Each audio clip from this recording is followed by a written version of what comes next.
Sonic the Hedgehog 1 and 2 were a massive success, so it was natural that a third game would come, and the third game was supposed to be even bigger and better than the first two. And developing the game would, of course, require more people. The team was now an all-Japanese team, once again headed by Yuji Naka, who wanted more people, and Sega gave him 12 people. Yeah, 12 people worked on Sonic 3. Most notable being a newcomer named Takashi Iizuka, who would later become the head of Sonic Team and the Sonic franchise in general. So this is the first game he worked on, in case you're wondering. One of the main ideas for Sonic 3 immediately was a new concept. Sonic 2, emphasis on 2, had 2 players. So Sonic 3 would have, well, not 3 players, but 3D. And they were going to use this new chip called the Sega Virtual I can't even speak processor, which was used in games like Virtua Racing. The 3D idea did go in the form of the special stages, which of course were kind of in 3D, even though they technically weren't, but at the same time they kind of were. There were quite a few problems with Sonic 3 from the get-go. One, the game was way too big. The developers wanted to have more acts, and the acts be bigger. I mean, acts mean zones. They're like, hey, Angel Island Zone. We are right near this place called Angel Island, so we'll make Angel Island Zone. We like snowbreaks, we'll make a snow level, and they made all these set pieces for each level, trying to have them as unique as possible, as well as having a little bit of story elements, so each zone felt unique in its way, or just being a little, here's a set piece, here's what the zone looks like. They're like, no, each zone is going to have something unique about it. There's going to be something happening in each zone that kind of tells a bit of a story. But that ended up making the game feel incredibly long. So Sonic 3 eventually looked like it was going to be split into 2. But that was something that maybe might happen. The game was on a complete thing, a cartridge, right? Virtua Racing, which was very similar in tone, not really tone, but graphic-wise to Star Fox on the Super Nintendo, which used the Super Effects chip, was basically Sega's version of it. However, their version was a lot more expensive. Essentially, it was basically rendering 3D in the game, outputting it in pixel graphics. But it's very expensive technology, and especially for this chip, which is why only like one game was made for the Genesis using it. It is an impressive-looking game, but it's not cost-effective, and it made more sense to go back to the traditional 2D Sonic gameplay. One notable thing about the game was the use of 3D rendering for certain sprites, like the one on the title screen here. Heck, even Sonic's sprites were designed to look a little more 3D, and this sprite, in my opinion, actually looks way better than the Sonic 2. He has a lot more animations, as well as a lot more personality. I just like the way the Sonic 3 sprite looks more. And this sprite was designed by Takashi Yuda, who tried to make it look 3D. And of course this game looks pretty good because even though most of it was done pixel by pixel, there were some things, like I said, were rendered in 3D first. Those objects are pretty obvious. Much like in Sonic 2, they wanted to create a brand new character, and it took a while for them to figure out what the character will look like. Here is a concept art for that character. This was not going to be your typical friendly character. This was going to be a rival, and they wanted this character to be much like Sonic to appeal to the Western American audience. So they had a lot of different designs. In fact, there was apparently like 80 different designs, or 100, depending on what it was. They also wanted to make this character reptilian, apparently. One of the main ideas was to give this character like claws to bust down walls, because they want to make this character seem tough. And here is some other concept art for this character. Eventually the character kind of became reptilian in a way, with dreadlocks, and the reptilian part came because Jurassic Park came out recently, and that was really popular. And also the idea that this character could glide with his dreadlocks and climb up walls using its knuckled-like fists. Eventually, Takashi Yuda, who is also the guy who designed the new Sonic sprite, was the one who created Knuckles' finalized design. And yeah, that became his name. One thing I couldn't find out is why he's an echidna. Now, if you don't know, echidna is a very odd and not a common animal, only existing in Australia and being one of the most strange animals. I think the reason they chose it is because it's very similar to a hedgehog in the fact they both have spikes and are mammals. However, echidnas lay eggs and have backwards feet, and don't talk about the anatomy of them too. They're really weird. But I think the idea was that instead of just making a hedgehog rival, they wanted to have echidna. Of course, there's a bunch of different animal ideas, including his long tail, which was based off the time he was a lizard. And the dreadlocks were something that people thought would appeal to a Western audience.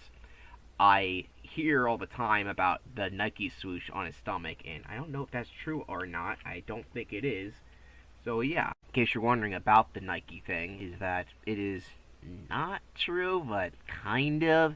Essentially, one of the things they want to do is that Sonic has a circle belly, so Knuckles has a crescent like shape there, kind of to contrast that, and it's mostly based off the Moon Bear, since Knuckles, if you couldn't tell, is based off a bunch of different animals at this point, including his weird shoes, which are based off the colors of the Jamaican flag. Don't know why. I guess they thought it looked neat. And yeah, apparently they thought that maybe they could get in with the certain shoe manufacturer with a similar shaped logo, but I guess that never came to fruition. But just a concept that they had, and that's where the idea, like, oh, it originally was a Nike logo. It never was a Nike logo. It was just like they said, oh, maybe we can get a brand deal, and whatever happened, either they decided to go against that, or just like, it's kind of weird to have our character have a symbol of another company on his chest, so they scrapped that. Anyway, Knuckles, of course, became the main foil to Sonic, and his first ever cute, another rival that wasn't a robot or an egg-shaped man, and he was designed to be the guardian of this new island known as Angel Island. To the stars of Sega Sonic 3 Go when the game's over. Sonic? Are you guys in there? Hey, here's a hint. They're at McDonald's in the $1.99 Sonic 3 Hamburger Happy Meal. Sonic launches with a push of a button. Tails flies who knows how high. And Robotnik barely dodges disaster. There's even this sweepstakes thing where 10,000 lucky folks will win free Sonic 3 cartridges. So if you're still looking for Sonic and his friends, I need to report a missing hedgehog. Take the kids to McDonald's, where what you want is what you get. Sega wanted the release of Sonic 3 to be as big as Sonic's 2 release date, and they couldn't do it in 1993 holiday, so they decided to spend 2 billion yen on a McDonald's promotion for the game, because the Happy Meal is one of the best ways to market something. Usually movies, but video games are also something that was slowly being introduced, even though there's not many games that actually were marketed this way. Most famously, other than Sonic 3, was Mario 3. And this promotion costed a lot, and it had a certain due date, being February 2nd. So they were like, oh crap, we gotta get this game out now. And one of the problems is the game wasn't really finished, and at the same time, the game was overly large and couldn't fit on one Sega Genesis cartridge. So they decided that they're just going to release the first half of the game and edit it to make it work on just one cartridge until they can figure out how to do the second half of the console. Let's talk about the McDonald's toys, because they are pretty cool. Sorry for the terrible quality pictures. I do actually own these toys, but I don't have every single aspect. And yes, they came with Sonic, who has the ability to launch himself by pressing a black button, and he goes pretty fast. It kind of emulates him running. And it's pretty cool, even though I don't know why he's on fire. Interesting to note is that this design is slightly different in the Japanese version and resemble how he looks in that their version rather than the Mohawk look. He still has the Mohawk. They basically just changed his little expression a tiny bit. This isn't the biggest change they did to a character, though, in Japan over America. Tails had two different versions, the original version on the left and the revised version on the right.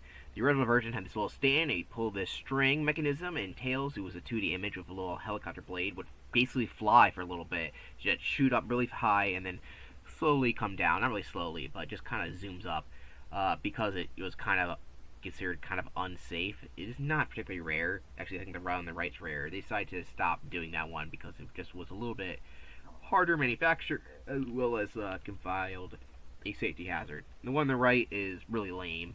I don't have it though. Tails has 3D Tails this time, same 2D image. And this time you take the little black thing on the UFO, wherever it is, you pull it, and Tails' tails move. Kinda lame. Dr. Robotnik, or Eggman, looks very odd. Yeah, he is based off his artwork from Adventures of Sonic the Hedgehog rather than the actual in-game artwork, so it's kind of weird. And that's odd. It's not really well painted, as you can probably tell. I mean, most of the McDonald's toys are not really that high quality to begin with. And basically, you turn the little knob there, and he would go moving like a car. Those cars do. With this one had a special ability to know when the edges and just turn around. These don't really work that well, and I'm not sure if they ever did work, but the current ones just don't really work very well, unfortunately. That's what happens to some of these toys. Japan's version is basically the same thing, but it looks way better, because it actually looks like the character and doesn't look disgusting, and actually has all the right paint looks like it's missing paint, like the American version does. And the Eggmobile's redesign actually fit better, as well as the knob being flat rather than have ridges.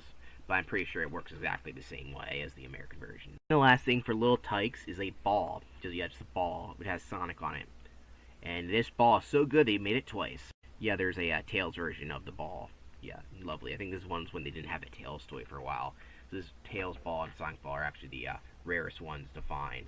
And yeah, that's about it for the McDonald's promotion. These toys are pretty common, though I did forget one character. Knuckles. How could I forget Knuckles? In fact, this is one of his first merchandise ever, technically speaking, since, this game was his first debut, and he looks pretty derpy. He's on a cloud for some reason. This is not it's a kind of a car thing, but not really. Basically, you move the cloud along your hand, and Knuckles goes spinning around like crazy. There isn't really a lot of clouds in Sonic 3. I think it's maybe like a platform in Sonic and Knuckles. So even in the regular Sonic 3 doesn't really have any cloud platforms or anything like that. So I don't know where this cloud thing came from. Oh well. That's the Sonic 3 McDonald's promotion. It worked pretty well promoting the game, but of course, it had the issue with the fact the game was now split into two. One zone that was originally going to be in Sonic 3 was Flying Battery Zone. This zone was originally took place in between the Ice Cap Zone and Carnival Night Zone. And you can kind of tell when you're playing the games, there's not a good transition between the two. Originally, at the end of this zone, Sonic was going to grab a piece of the level, and that would be his snowboard. Something similar actually happened in Sonic Adventure 2, but in the actual game, Sonic has a snowboard, just randomly. But yeah, that was the original idea. Of course, this level ended up being in the Sonic and Knuckles part of the game. Speaking of Sonic and Knuckles, that would be something that they would decide would be the idea of fixing the two split Sonic 3 games. We went to the big guy. We laid the whole thing out for him. We told him we had this great idea for a new game called Sonic and Knuckles. It's Knuckles in his own game. Plus, it has new technology. Lock-on technology. So you can play Knuckles in Sonic 2 and 3. It's revolutionary. He just laughed at us. So we sold the whole thing to Sega? Who's laughing now? Batman!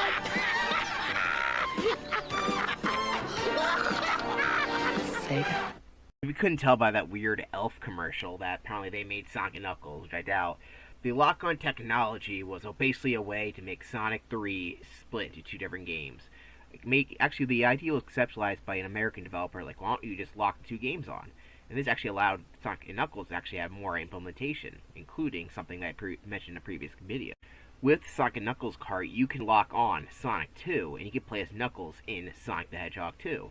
This idea was originally going to be for Sonic 1 as well, but the code just didn't work in between the lock-on and whatever else was supposed to be on there. It worked for Sonic 2, though. So if you want to play as Knuckles in Sonic 2, you have an easy option to do so. And if you couldn't tell, Knuckles was locked onto the Sonic and Knuckles cart, meaning that every gameplay element relating to him is only on that cart.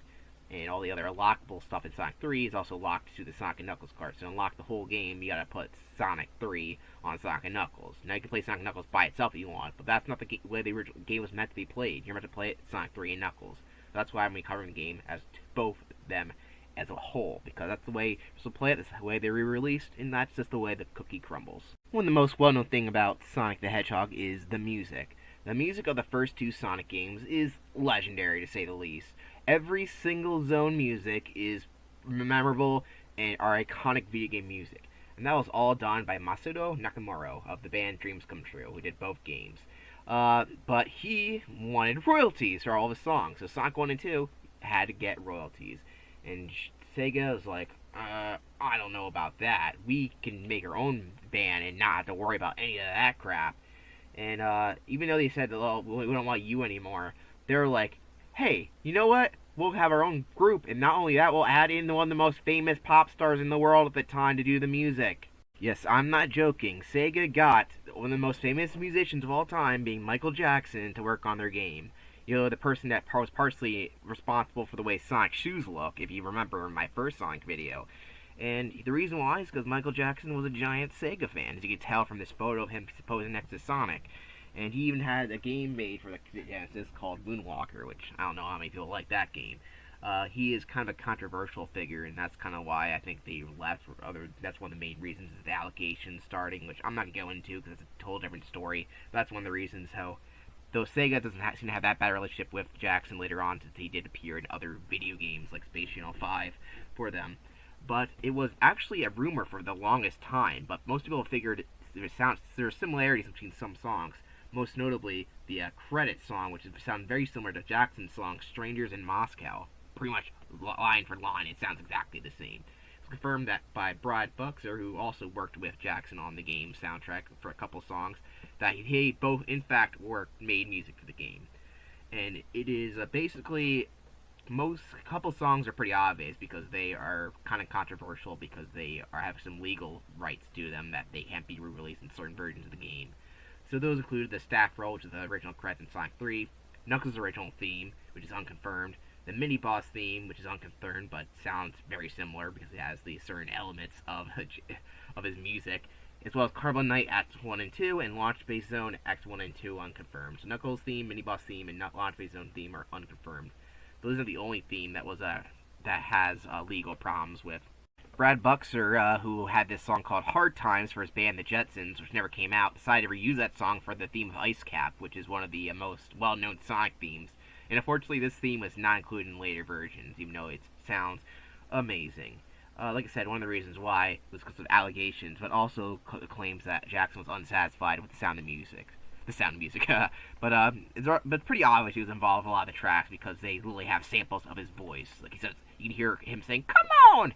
And it's just so obvious, even if they denied it before. It's now pretty much all confirmed. The music stuff gets even weirder because Sega released Sonic 3 on the PC a couple years later, known as the Sonic and Knuckles collection, and the tracks which we later know to be copyrighted because they were either worked on by Brad Buxer or Michael Jackson, were pretty much entirely absent. But the MIDI quality made the sound like absolute crap. People thought they made these songs for Carnival Night and Launch Space Zone and Ice Cap Zone for this game. However, it was discovered in the Sonic 3 beta, which was discovered a couple years back, that those songs in the PC version and later the Origins version were in this game, and they sounded not too bad. I don't think they're as good as what we eventually got, but yeah, it turns out that those songs are the original songs, and the ones that we know in the main game were added on later. Like, I think Michael Jackson and Brad Buxer were supposed to do every song, redo every one, but they decided, because of the allegations or just not being happy with the work, it just didn't end up going to fruition. It is still a complicated musical journey, and unfortunately affected Sonic 3's re-releases, not only because it's one game split into two, but the fact that the music has some copyright problems. But not everything was bad, because we get an introduction of a new composer for the Sonic franchise who would stay on to the very day, known as Jun Sonoy, and he's one of the best video game composers, especially in the Sonic franchise. And we later add some rockin' tunes, and co-formed the band of Crush 40, who would do multiple Sonic songs. This guy is pretty awesome. He did most of the original songs that weren't done by Baxter and Jackson and other people. He was the person who's mostly behind the songs in Sonic 3. Despite all the complications, Sonic 3 soundtrack is easily one of my favorites in the Genesis era. It sounds so good. Sonic 3 is released February 2nd, and Sonic and Knuckles released in the holiday season of October for, the holiday rush. And both games did pretty well. Not as good as Sonic 2, but since they're split up, basically, I think in the long run it kind of did make more money. They ended up selling 2 Sonic games with the price of 1. Kind of your first DLC or extended stuff. But because of the way it was marketed, it didn't end up being as bad as people will say nowadays. Anyway, Sonic 3 and Knuckles ended up being the 4th best-selling Sega Genesis game at 4 million copies, which I guess for total wasn't the best, but at the same time, hey, we get this awesome game. And yeah, so essentially the game, you could choose between 4 different character types, but we're starting with Sonic and Tails from the beginning. Here's the story. Sonic and Tails go to investigate the Death Egg, which crashed on an island known as Angel Island. Sonic decides, I'm gonna go super and see what's on the island, and then all of a sudden, bam! This guy named Knuckles hits him and knocks out all the Chaos Emeralds and takes him and laughs in his face. So now it's up to Sonic to stop this guy to get back his Chaos Emeralds, as well as stop Eggman, who's trying to relaunch the Death Egg from the first Sonic 2.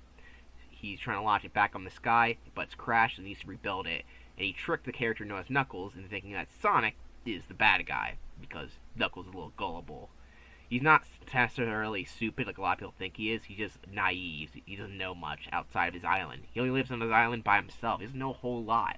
So it's up to Sonic and Tails to save the day and get the Chaos Emeralds and later something else, but we'll get to that when we get to that, in order to stop Eggman's plans from launching the Death Egg back in the sky and taking over all of Mobius. Because one of the main goals was to make an epic story, Sonic 3 is a little different than Sonic 1 and 2. They wanted to have a storyline they went throughout the game without having dialogue because it's a Sega Genesis game and having text boxes which slow down the game. So essentially, during the levels, we get certain story set pieces that basically change gameplay and level transitions, and basically that has everything transitioned to one point A to point B, making it one of the first Sonic games to really go all out in the story mode. Sonic 2 improved on the story, Sonic 3 ramps it up to 11. And that's why I'm actually only talking about this part, that intro part, is for the story section, because I want to talk about the story as it goes along in the levels, because it would just be a lot easier to explain it that way. So let's get into the actual game of Sonic the Hedgehog 3 and Knuckles. Let's talk about some other new characters. Like, for example, Flicky here has a super state. Pretty amazing. Now, the Animal Buddies ran back to the Sonic 1 originals, so only the original ones that appeared there, including Cucky, Flicky, Pecky, Pocky, Ricky, and Rocky are the only ones that appear in this game. So all the ones introduced in Sonic CD and Sonic 2 are not in here. Quite a lot of new badniks in the game. There seems to be at least 3 or 4 per level. Each one has a unique amount of badniks. There's not a lot of carry through, if at all, from what I'm aware. So, yeah, I'll mention which ones will appear in each level when we get to the levels. Here we got Batbot, and fused with Batbrain. These guys will hang from the ceiling, and once they are notified by Sonic, they'll be float around in a circular pattern, kind of being annoying. Next up is Blaster, who's like a little cannon guy. He kind of moves a little bit, but mostly just shoots a lot of projectiles out of its front. There's Blastoid, and confused with Blastoise, and these guys are stationary, and they shoot little pellets. Not very fast, they only shoot like 3 at a time, and they can be reflected using the Insta-Shield ability or one of your shields. There is a shield in this game that can reflect enemy things, as well as an Insta-Shield. We'll get to that when we get to that. There is Bubbles, who I guess is a bubble-shaped guy, basically. He just floats around, and then sometimes he'll shoot out spikes where you can't hit him unless you use your Insta-Shield ability. And this guy would reappear in future Sonic games as kind of a way, even though he's kind of hard to hear because of his tricky spikes, but in Sonic 4, he's super easy for some reason. And we'll get to Sonic 4 when we get to that. Ugh. The Bloominair, not confused with Bloomin' Onion, is a little flower guy that shoots little spike balls, like kind of like spores out. But they're not too deadly since, you know, these guys can't really move and they can't really shoot that far, so they kind of suck. Buggernauts will fly around water areas, and they have a little baby next to them, and those occasionally will charge at Sonic, but they're ultimately kind of forgettable, and you won't see a whole lot of these guys, even if they do come in pairs. Next is the Butter Droid, which is a little butterfly that comes in pairs of 2s or 3s, and they kind of float around Sonic, or Knuckles, or Tails, and tries to get them to get hit, and mostly will hit them if they're in a sticky area, and the players know how to get out of the sticky situation. Caterkiller Jr., great name. This guy's like a baby version of Caterkiller, so I have no idea why it's called that. It's like a flying a bunch of balls that have fire that radiates from it at certain times. You gotta be careful when to hit it. Unless you use your Instant Shield and you hit it through the fire, because the Instant Shield's one of the best abilities ever. Chain Spike is a badnik with 4 points, and it will shoot a point from the bottom or the top, making these guys pretty hard to defeat, if at all, unless you use your Instant Shield. Clamor is a clam with a gun inside. These guys will try to hide themselves inside their clam, and sometimes they'll come out to shoot at either the player. When the player jumps on their top without using the Insta-Shield, they bounce, because the clams are known to be bouncy. Cluckoid is basically those rooster fence posts you see on top of buildings sometimes that point blows towards the wind, you know those things. And basically this guy does a very similar thing. If you see Sonic will pop up its red, whatever that's called on a rooster or chicken, and then it will blow air back at the character, being really annoying, even though they don't damage you unless you touch them without jumping a ball. They can be quite annoying in the level they appear in. Corky is, I don't even know, is a badnik. I know about it. It's a laser that shoots down at you, but apparently it has an eyeball, so that means it's alive. Creatively named Dragonfly is a rope, basically kind of similar to a Caterpillar, where you have to hit it in a certain spot. Being its top, it flies up and down in a motion, and you can't hit spikes, but this guy can be tricky. However, if you use your Insta-Shield as a sort of safeguard, you can hit his head without getting hit by its spikes. Egg Robo is one of the most notable enemies from Sonic 3, mostly in the Sonic and Knuckles portion. Like I said, they only appear in one level, or they're the only enemy in that level. They play a bigger role in the story, actually, but we'll get to that singular Egg Robo later. Basically, these guys are based off Eggman. It's one of the first robots to be based off him in particular, rather than just being machiney for Violet. So these guys look like Eggman because he's an egotist. Because you can tell, they're called Egg Robo because his name is Eggman. If you couldn't tell, his name was originally supposed to be Eggman, not Robotnik. These guys are pretty derpy, and they reappear quite a lot. In fact, the Egg Pawn, Sonic Hero, is basically a spiritual successor to these guys. And, I'll mention them quite a bit later on. Basically, they float, and they'll shoot a gun occasionally. They're not too difficult, but will play a large role in the Sonic series as we go forward. Fireworm is similar to Caterkiller Jr., except it has a lot more spikes, and it shoots fire out of itself. A pretty difficult enemy, unless you have your Insta-Shield, that's for sure. Flybot 767, these have a number associated with them. It's kind of a seagull thing that will mostly come at you when the alarm is in launch base zone, and they'll try to charge at you. There'll be a couple coming at you, but unless you unless you don't hit those alarm systems, you won't really see these guys very often. Hyodoro is one of the most weird enemies of the game because I'm not even sure it's a robot. Basically, in the zone of Sanopolis Zone, Act 2, when it gets dark, these guys will appear slowly until the lights go all the way down unless you hit the light switch, and they'll attack at Sonic. Now, they could be spirits from the temple there, but who really knows? Or maybe they are robots. And yeah, it's not the first time a ghost will appear in a Sonic desert level, let's just say that. A Wamaduki, great name by the way, is kind of this bug that's under a rock. You think it's a rock normally, you walk past it, it kind of casually comes out like, hey, what's up? And then it just has bulging eyes, and then it just explodes projectiles. 4 projectiles. Not too hard to deal with, but they can pull you off guard if you don't know what you're in for.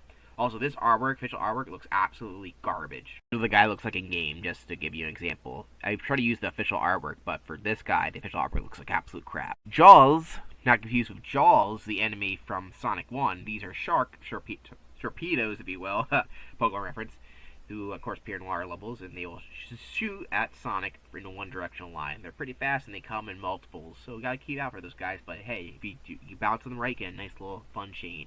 Also, this enemy explorers has to be called Jaws over Jaws, which is a piranha. This guy is actually a shark. We got Mad Mole, who is a mole that is mad. And these guys will appear out of their little hole, and they will throw a mushroom that knocks Sonic or Tails or Knuckles all the way all over the place. And they are quite annoying, the little rapscallions. Also, apparently one of these guys is Flying Battery. Pretty neat. We have Mantis next. Despite the fact it's called Mantis, it's a grasshopper. I don't know where they got that name from. They up their ass, probably.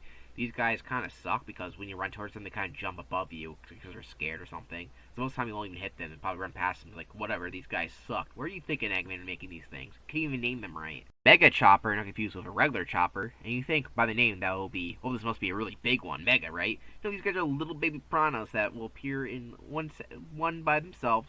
And they'll basically gnaw on Sonic, Tails, or Knuckles for a little bit. So don't get hit by them because they are kind of annoying. They won't leave you alone until they get rid of your rings. Screw them. Monkey Dude. Monkey Dude. I can't even say that. This is the name. Official name for this character, Monkey Dude, is basically similar to the Coconuts robot in Sonic 2, except he's a monkey dude. He climbs trees and he throws projectiles at you. Mush Meanie. These names in Sonic 3 are hilarious. Mush Meanie is a mushroom guy that hops around, and you gotta hit it twice. One to get rid of his mushroom cap, and then to defeat it entirely. And they're not that interesting other than the fact they're a meanie, apparently. But not is basically the same guy we've seen in Sonic 1 and 2. The version of it just has little spike mail balls, and they try to protect themselves. Though you can't actually hit them by using your instant shield. So there you go. The Penguinator is a penguin that's going to exterminate you. Well, just a penguin that kind of slides slowly. Doesn't really do much damage. It's kind of weak. But hey, it has unique design. Point Dexter is a little puffer fish that will basically stay from unpuff to puff in, kind of a generic way. They don't really move. They kind of stay in one spot, and they only appear in underwater. So yeah, they're not too difficult. Just gotta keep out when you see them. Rhinobot is sort of like a Motobug, except it's a rhino, and therefore it charges at the player. And that's all really is to say about Rhinobot. Bot is a frog who has boxing gloves that punches down or to the side of wherever Sonic is, and they can be a little tricky, but at the same time, not really, because you can jump over them and hit them. They can't hit you from the top, but they can't hit you from the bottom. Rockin, that's his name. Rockin is basically a rock, and there's rocks like this in Sanopolis Zone. If you hit them, usually they break. But this guy will just kind of pop up and just kind of walk around. He can't hurt you, and you can't destroy him. So yeah, kind of useless. Sandworm is basically a caterpillar that jumps out of the sand, and that's really all there is to say about this guy. It's not as dangerous as a caterpillar, but it looks exactly like a caterpillar. You can hit him from all angles, I believe. There you go. Scorp, or Scorps, or whatever you want to call him, is basically a scorpion robot that kind of stands still for the most part and tries to shoot out its spiky tail at Sonic, or Tails, or Knuckles. Snail Blaster is a snail that clings to the walls and will usually hide in its shell, but sometimes it'll shoot 2 projectiles out.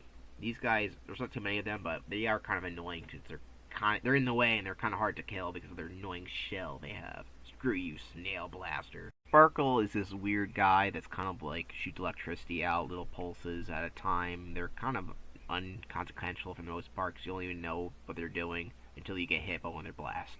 Spiker is probably one of the most strangest enemy in the Sonic franchise. Looking at it, what do you think it does? Well, it has a spike top, meaning that you can't hit from the top. Wrong! It shoots projectiles out from its sides, little baby projectiles, and you jump on it, it's a spring. Huh? You suck, Spiker. You can't even do one job, which is stab Sonic. How can you be that bad at your one job? Your little projectiles suck ass. Spike Bonker is the slicer of the Sonic 3. Basically, it has a spike ball, and when it comes near Sonic, it shoots at Sonic until it loses that spike ball because, it just shot it out at you. So, yeah, not a whole lot going for this guy. Star Pointer is an Orbinaut with a different projectile. A weaker projectile that's pretty easy to destroy, so they suck. Squeak is a mouse. Mouse. It's quite literally a mouse that's a mouse, a computer mouse. So pretty neat there. And they can climb the wall, the floor and ceiling. They kind of just run around, don't really do a whole lot, but they come in a lot of pairs. They are annoying. Toxomeister is like a little eyeball on a pole that shoots out gas, and the gas can drain rings, and they're constantly high or something, getting high on their own fumes. The last Badnik introduced in Sonic 3 is a Turbo Spiker, a little guy that once he sees Sonic would run away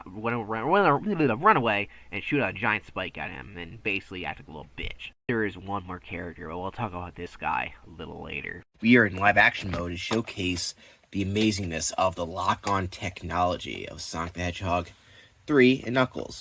So, here is the Sonic and Knuckles cart, which did not come in the typical Sega case. It came in a box, which means that these games, to find it complete, are a little hard. But we'll get to that when we get to that part of the video, which is going to be way later. Essentially, you can tell it's a lot different shaped than a Genesis cartridge. Here is Sonic 3, for example. As you can see, we've got a nice little top here. Pull it up, and you see that we've got lock-on technology. It's basically the same thing in the Genesis. It's that, but there. So what you do is you put your Sonic 3 cart, Sonic and Knuckles cart in, and basically if you turn the Genesis on, where's the on here? I'm used to playing Mod 2, sorry.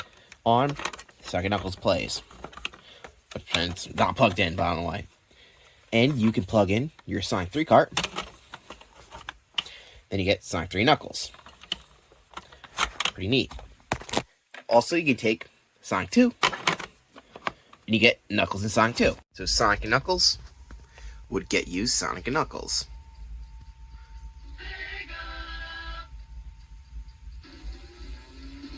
Which has its own unique title screen, which you don't usually see if you have Sonic 3 plugged in. And there is no save feature in this game, so you click Sonic or Knuckles, you'll just start immediately. 3 in your Genesis, you get the Sonic 3 title screen, which is also a little different. It's very similar to Sonic 3 Knuckles, but at the same time, we've actually got different music. And the save file selection is different. In fact, if I plug in Sonic and Knuckles, I'll get the save files for that game. But here, as you can see, I only have the option of playing Sonic and DuckTales, and that's about it. However, through the power of a lock-on technology, we get something that's completely different than all three. So we have 3 ways of playing it. 2 wrong ways and 1 right way of playing. Sonic 3 and Knuckles. As you can see, my save files appear by disconnecting the games. Isn't that lovely? I need to beat this game 100% on the other characters. I have Sonic here. Did I not beat the final level as... This icon's different depending on how you do. But yeah, you'll just get to see life character continuing life, which aren't there on the regular base Sonic 3. So that's pretty neat. And you get to play as every character, not just Sonic and Tails. Sonic 2 on the bad boy, we get something different as well. Instead of getting a Sonic and Knuckles or Sonic 2, we get the Sonic 2 intro. However, it's a little different because they added some new feature. That being, a red echidna is now in Sonic the Hedgehog 2. If you want to put a game that isn't Sonic 3 or Sonic 2, and you want to try Barney's hide and seek game, you'll get something completely different as well. Well, Sega, alright, let's see, Barney and Knuckles, and it looks like it connected. Anyway, let me redo that. This screen is what you're supposed to get, and basically, if you enter a certain code, I think only in the Sonic 1 cartridge, you can play Blue Spear this way. But this is what you get if you try to put Barney and Knuckles. Something's happening in the screen here, I'm not too sure what. It's cartridge tilting for you. I'm scared. Before we talk about the levels and such, let's talk about the gameplay. Sonic 3 and Knuckles is basically the same gameplay you already played in Sonic 1 and Sonic 2, but even more refined. Sonic still has his momentum-based platforming, but this time, he of course added a new sprite. he has his usual moves like the spin dash, but he also has a new move known as the Insta Shield. And what the Insta Shield is after you hit the jump button, when you're in jump, a little white, I mean, sure, white sounds wrong, a little full force field comes around Sonic. You'll see me doing a lot here. And basically it adds an extra length to his ball attacks, which is pretty nice. These are awesome, because as you can see there, I was going for enemies really fast without barely touching them using this. Basically like an attack without worrying about Sonic's hitbox, because it basically blocks that. Now this thing isn't actually a shield, despite the fact it's called Insta Shield. And basically it just adds Sonic's hitbox to be really high, so we can jump pretty high, farther than you usually could, and stuff like that, and it's really incredibly useful. It's one of my favorite moves ever. I actually do prefer it over the recently added drop dash, which seems to be the new staple of 2D Sonic. This move doesn't appear that often in Sonic games, unfortunately, in my opinion. I find it useful especially for taking on bosses and enemies. Just that little extra bit of length adds so much. You wouldn't think it would, but playing with and without it, it's a very small thing, but it adds a lot. Though this move can get erased, though, if you have the new elemental shields. All the elements from the past Sonic games reappear, like the item boxes. Ring, speed, shoes, and invincibility still remain. However, the regular shield is replaced with 3 new elemental shields. These are the electric shield, the water bubble shield, and the fire shield. First off, we have the electric shield. It works similar to the regular shield, but this time, now when Sonic double jumps instead of using Insta Shield, he does a little double jump with electricity. This ability is mostly known for the fact that this little electricity shield, it tracks rings into it, which is very useful, especially when you have a supersonic form going on, making these shields pretty amazing. Actually, in fact, these contradict the supersonic or hypersonic later on, because when you double jump, you'll just when you hit the second button, it'll just do this elemental shield ability rather than transforming you. However, when you hit them as supersonic, they still will be in use. It doesn't really matter for the bubble and fire shields, and Sonic's already invincible to that stuff. However, for electric shield, it's very useful, because that means you can collect multiple rings as supersonic, which is really nice. The next shield is the bubble shield. Now, the bubble shield is a godsend for certain areas of the game. There's actually a water in every stage of this game, for the most part. They try to add little water sections. Most of them are very minor, some of them pick up most of the level. And bubble shield basically means Sonic can't drown. In fact, his momentum feels a little better in the water as well. Thanks in Sonic 2, they said, okay, water levels need to be a bit better. Sonic 3 basically makes water levels not even an issue anymore, because the way how much movement options there are, and the bubble shield. Not only can you make Sonic have better momentum with bouncing, which is a really cool ability. When you hit the second button, Sonic bounces and gives him extra height, and it makes it fun to find little extra goodies that way. But also, much like every other shield, it rejects projectiles, and it makes you not drown. So you don't have to worry about drowning, it's a thing of the past. However, keep in mind, if you get hit, you lose your shield. And one of the things that, I'm not sure if this works for electric shield, but probably does, but electric shield and fire shields, they go away instantly if you are underwater. So just letting you know, don't get near water if you have those shields. Well, I don't think you want to be near water in Sonic anyway. Our last shield is the fire shield. And to me, this one is the least interesting, because its second ability is to shoot Sonic forward in burst speed. Well, that could be fine. You want to be careful where you're going, and jumping straight into something isn't the most useful. Plus, it's kind of too short to be that useful. However, this shield, if you couldn't tell, rejects fire. Especially in Lava Reef's zone, it is a very useful shield, and of course they give you a lot of these shields here. It actually makes the boss really easy with this thing. But overall, since there's not as many fire elements, it's not as useful as the other elemental shields, at least in my opinion. Other than this one zone, there's not, like I said, a whole lot of fire elements, other than this one area where they throw it all at you. Well, the charge ability is fun, it's just not, I don't think as useful as the bouncing or the double jump of the elemental shields. Despite how beloved these elemental shields are, they, like I said, barely appear in any Sonic games. And other than the electric shield here, which would reappear in pretty much every main Sonic game, mostly its ring catching abilities, which is a pretty cool thing, but it would be nice to have more fire and bubble shield representation. Before we talk about the actual levels, we can play as Tails, and he can fly now. He can fly now? He can fly now. And yes, Tails' ability to fly, which was part of Sonic 2, but you couldn't control it if you were playing as him, and was actually at first Lily implemented it in Sonic Chaos, is now an ability. Basically, when you jump in the air, you jump again, you can fly for a short amount of time. It has good momentum about it, but Tails can get tired after a while, so you gotta keep that in mind. It actually makes Tails the easiest character in the game. Sonic 3 makes it easier to choose your character with its save screen, which is amazing. It actually, once you beat the game, you can choose a lovely one to replay. And of course, I go with Sonic Tails. That is the canon ending. However, if you choose Knuckles, which we'll talk about later, it's a whole new storyline. So that's why I'm going to save to talk about Knuckles until after we cover all the levels and such.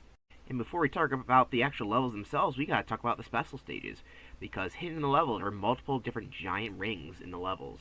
Essentially, instead of going for a goalpost with 50 rings or the end level of 50 rings and jumping into a giant ring or sparkly dinghies, in each level there's a couple special rings hidden, and each of these will take you to the special stage, like here in Angel Island Zone. Pretty easy to find if you know where it is. And the special stage is Blue Sphere. Now, many people, myself included, say this is easily the best special stage in the Sonic franchise, and it is the best one. It is very basic, but kind of fun, even though it can be challenging if you're not used to it. Essentially, you gotta collect blue spheres, which, you know, kind of obvious. It says collect blue spheres, while avoiding red ones, because red ones take you out of the special stage.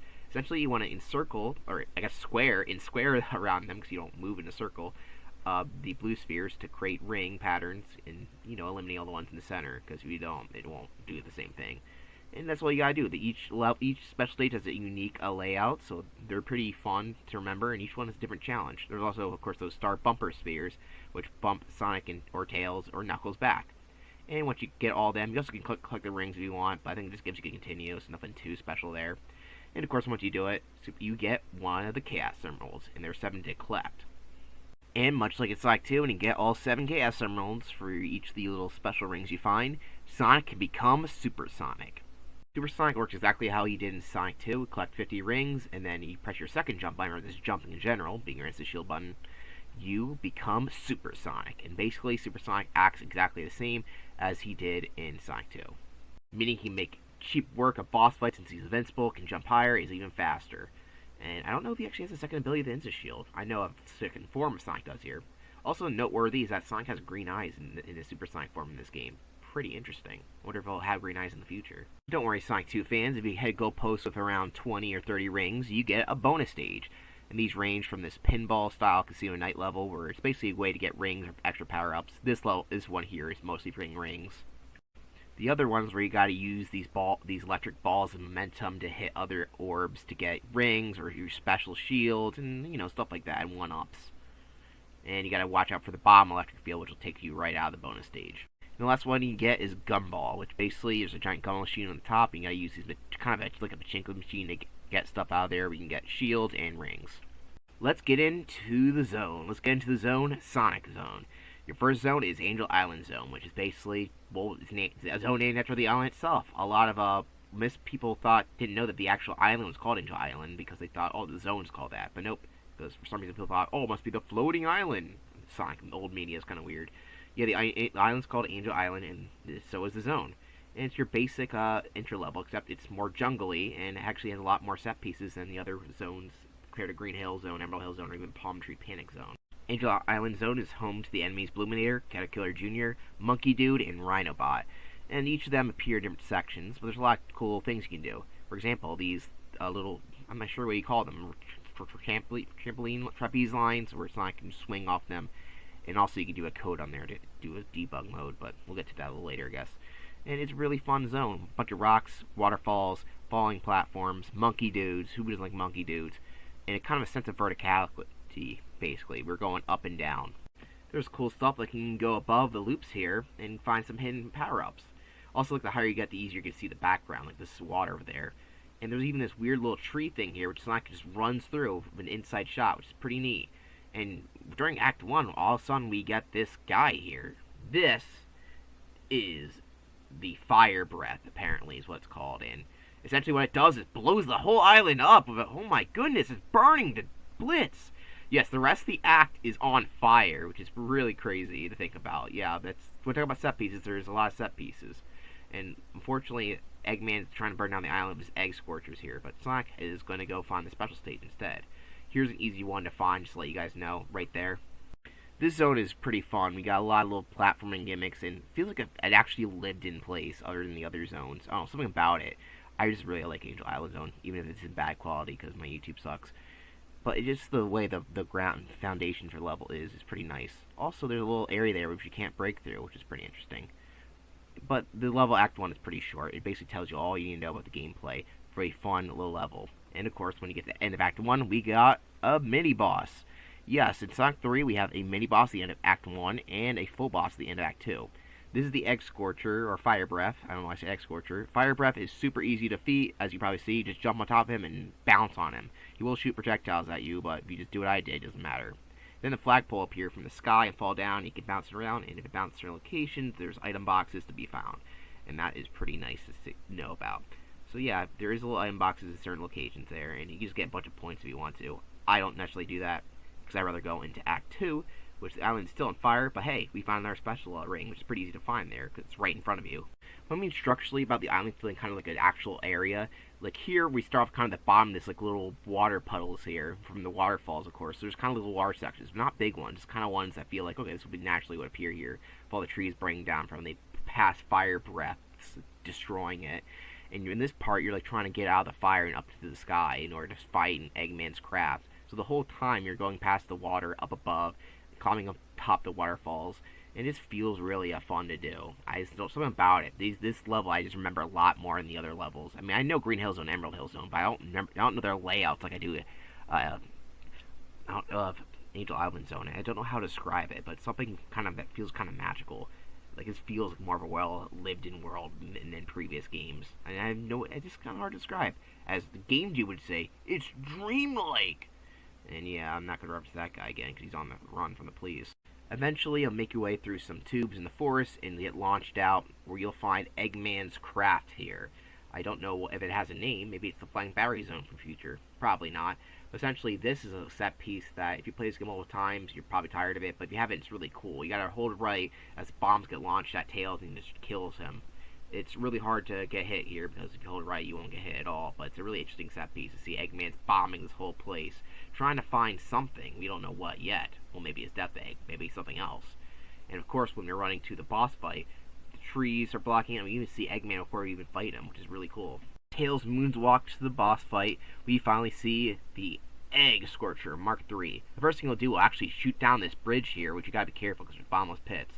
Now this boss fight is actually gonna be a little more trickier than it actually looks. Fire shield, which you can get pretty easily here, can help it, but you can get bounced off and down the edge. Like I said, death is a bitch. So you gotta be careful. We're gonna hit him multiple times. You gotta be aware of the fact that the two edges here are basically instant deaths.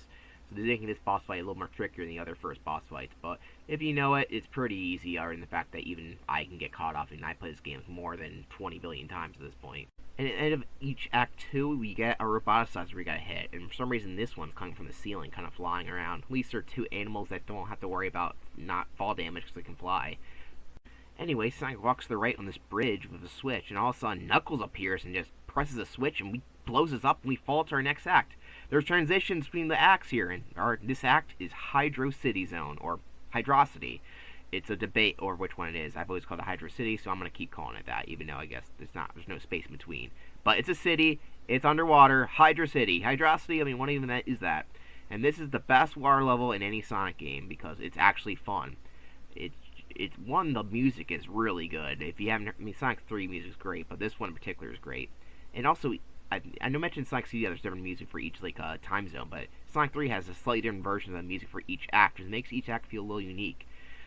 Hydro City has a lot of speed and a lot of ramping up between up and down, and the water, the bubble shield makes those sections not as hard, plus there's a lot of fun of things you can do, like, for example, finding the special ring right here. Even though I love this zone, as a kid, I didn't like it that much. Why? Well, this section right here. You saw me whiz by it, but this part, for some reason, I remember being stuck on it for so long, and then at some point when I was playing it, went to replay it when I was like 13 or something, I was like, wait, how did I get stuck on this part?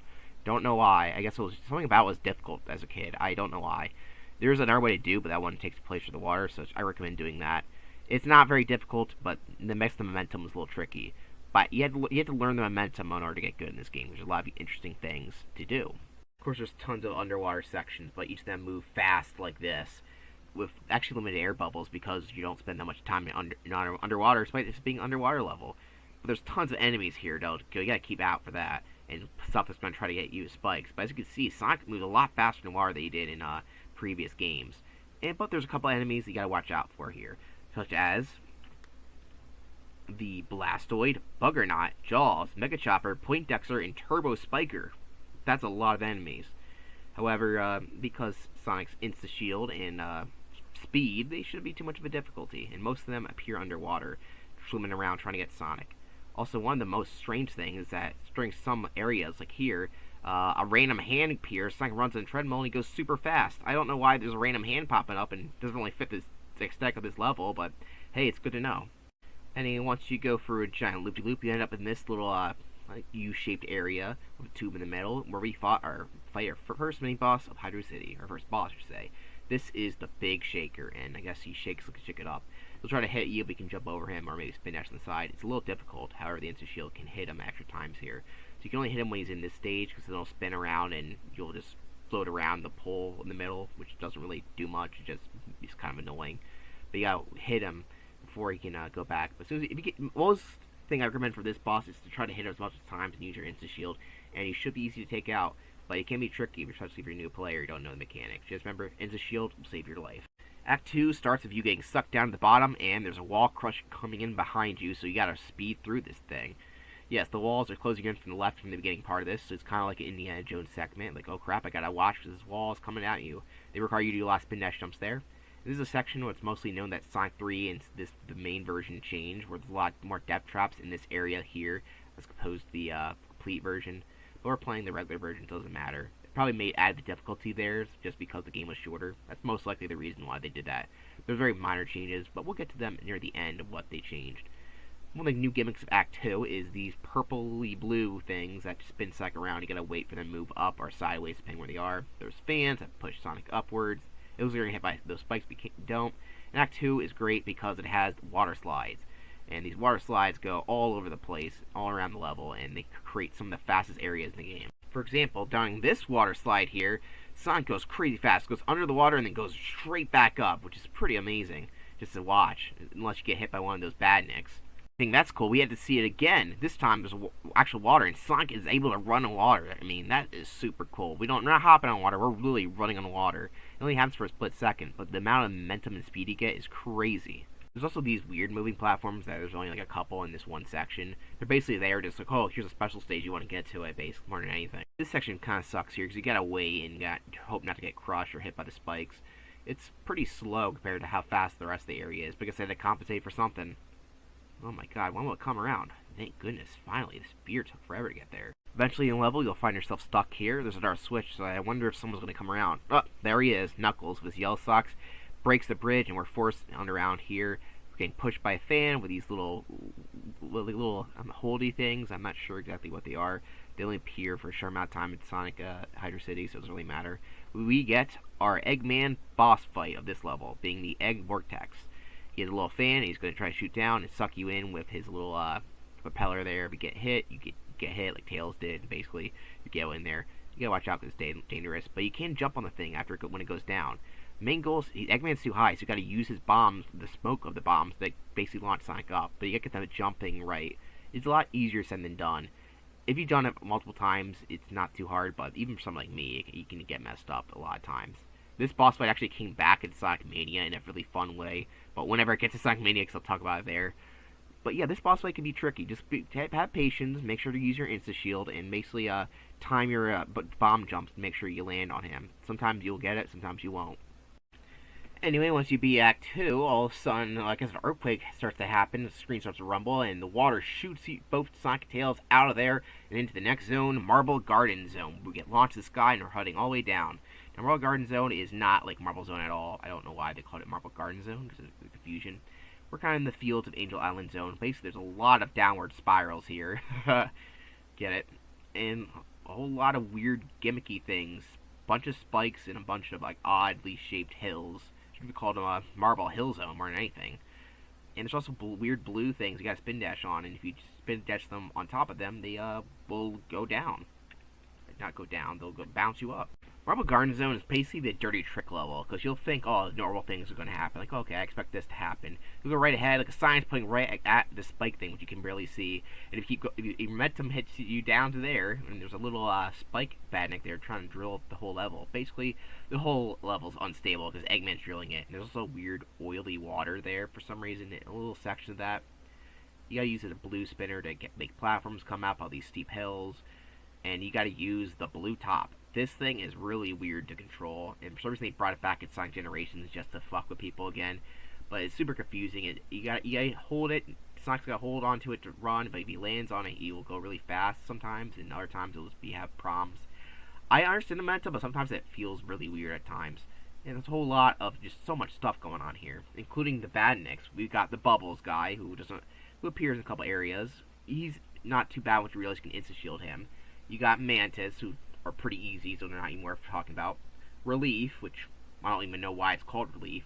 And Spiker. Spiker's the weirdest one because, like I said, it looks like you'll see random spikes randomly. There's a lot of spikes, and all of a sudden, one of the spikes will just pop out with eyes, and you can bounce on it, and they'll shoot little pellets at you. I don't really understand the aspect of that, Eggman. Can you explain that to me? Overall, Marble Garden Zone is Marble Weird Zone, and you need these tops too to break through some walls like that, and makes you go down these hills really fast. But then it will stop going fast, so you have to ditch it basically. Overall, like I said, Marble Garden Zone is super weird. What more weird, there's these weird faces you gotta hit their red gemstone on their head, but they've gotta watch out because they're shooting arrows at you as well. There's a whole lot of weird stuff like that going on. Some people don't like this stage because of how long it is. It can be annoying at times, but overall, it's not too bad. In fact, there's some special stuff in there, like the special ring I found. Isn't that amazing? I find so many special rings, it's insane. Eventually, we get to their boss known as Tunnelbot. We saw him a little earlier when we died in a spike trap. Basically, he's going to drill into the walls and have spikes come down, similar to the boss fight in Mystic Cave Zone Sonic 2. And then he's got to make sure you hit him the right angle. Because when the boss comes down, it'll be his drills facing downward. You don't want to hit them, but for the most part, you can easily hit him, especially a couple instant shield hits. He goes down pretty easy. Act 2, we're actually going up rather than down, using these little hand holders, I guess. I'm not sure what you call them. Nice little hand holding. Sonic can grab himself up. You'll see a lot of arrows that point up or down. This basically tells pathways that either Knuckles or Tails can go on. Sonic usually just goes in the right path because he cannot fly or climb up stuff.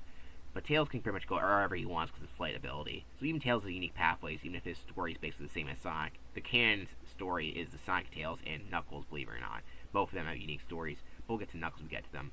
We just saw Eggman's also drilling stuff around. He has robots drilling around, and he's drilling stuff. Maybe there's oil. I mean, that black stuff literally looks like oil. Keep in mind, there's also these crushing things, and, crushing kills Sonic instantly, so you gotta be careful. Crushing elements actually become more common later in the levels you go on, which is pretty nice. Rather than having early on crushing elements, you have it slowly go into the game. The harder the levels are, the more dangerous it is, which is nice. Including the spring here, which you went all the way, made you go to that spike. That's no good. But yeah, here's the bouncing ability you can do with this spring thing here. You spin dash off it on the top, Sonic just goes up in the air. I'm not sure why they do it, but it's always fun to do. Anyway, once in the level, you'll find Eggman's drilling bot. He's drilling through the whole level, and this time, his drilling's causing the whole level to collapse on top of you, so you gotta run through this area as it kind of collapses all on top of you. The ground starts to shake, things start to collapse, so you gotta just get yourself out of there, basically. You gotta be careful here, because if you're too slow, you can get crushed, and remember, crushing is instant death in Sonic. The next zone is Carnival Night Zone. This is the first zone that has different music depending on what version you're playing. Sonic Origins version of the game has the new music, but it's kind of remixed, except it sounds like absolute garbage. For some reason, the Sonic 3 beta version of the Carnival Night Zone music isn't even bad at all. But the version they have is awful. It's one of the reasons why I actually recommend playing the regular original version, or maybe just a modded version. There's a couple of different little modifications of Sonic 3, like Sonic Air, which is the widescreen version. I don't recommend it that much, honestly. I think it's overrated. But I do like the Sonic 3 Complete, which adds little extra additions for the game that it was supposed to have, which I think nice. But overall, both of them are not really needed. It's just little bug fixes more than anything. Carnival Night Zone is a really weird zone. It's kind of like a Casino Night, except like on crack, basically. It's a clown's wet dream, basically. Eventually, you'll make it all the way top of this little garden zone here, and Eggman's drill is like, I'm gonna drill the whole thing below you, jackasses. But as you can see here, you can hit him multiple times, and that makes this boss fight pretty easy before the boss even begins, because the real boss fight is going to the sky. Now, Tails is holding up Sonic as he flies, and you basically gotta jump off Tails here. But you can get so many hits on him before this boss fight even starts. That's pretty easy. Basically, Eggman's just gonna fly in different directions with his drill, and it's not even hard, even if you don't get the extra hits. But yeah, really easy boss fight, and you gotta get that little like robotizer at the top there. Every time you jump on the screen, Tails goes to pick you up. This boss fight's actually a little harder with Tails, since you have to do it by flying by yourself, and you gotta hit it with your tails the right moment. You've got weird things that Sonic can hold on to and spin them around all over the place, weird tubes and such, lights all over the place. You even got cannons, which you can shoot Sonic out of, which, you know, is pretty weird. Like, you gotta aim the direction it goes, and there's barrels that people hate. There's these weird platforms that kind of inflate itself up, so you gotta use momentum in order to launch yourself up a bit. Not really launch yourself up, but go up. And Tails can mess you up here. You know, remember Tails, he can affect the gameplay a little bit too. I actually don't find him too bad here. Some people complain about Tails. Overall, I think he's more useful than anything else. And of course, there's enemies here, but not as many. Of course, there's those weird windpipes. So the enemies in this level, I don't find as much apparently. So we'll go over them real quick. But there's a bunch of bumpers my way and barrels, so I'm a little preoccupied right now. The enemies is the least amount in any level, being a Batbot, Clamor, and Sparkle.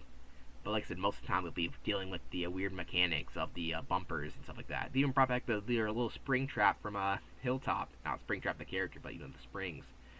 And of course, like our zones, there is hidden goodies and such to be found here in Carnival Night.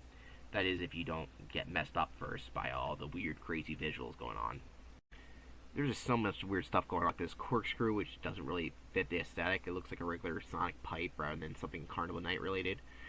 And of course, we get to one of the most infamous sections in Sonic 3 for some players, not for me, but I got stuck on the Hydra City part. I didn't get stuck on this like most players did.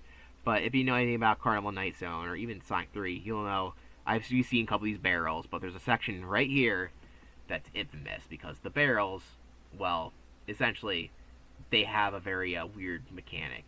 So we talked about the balloon platform before, where you had to jump on and off of it in order to get to work. Well, these barrels were the ones you got to use to move. You have to go up and down, but it's not very self-explanatory, at least for the most part.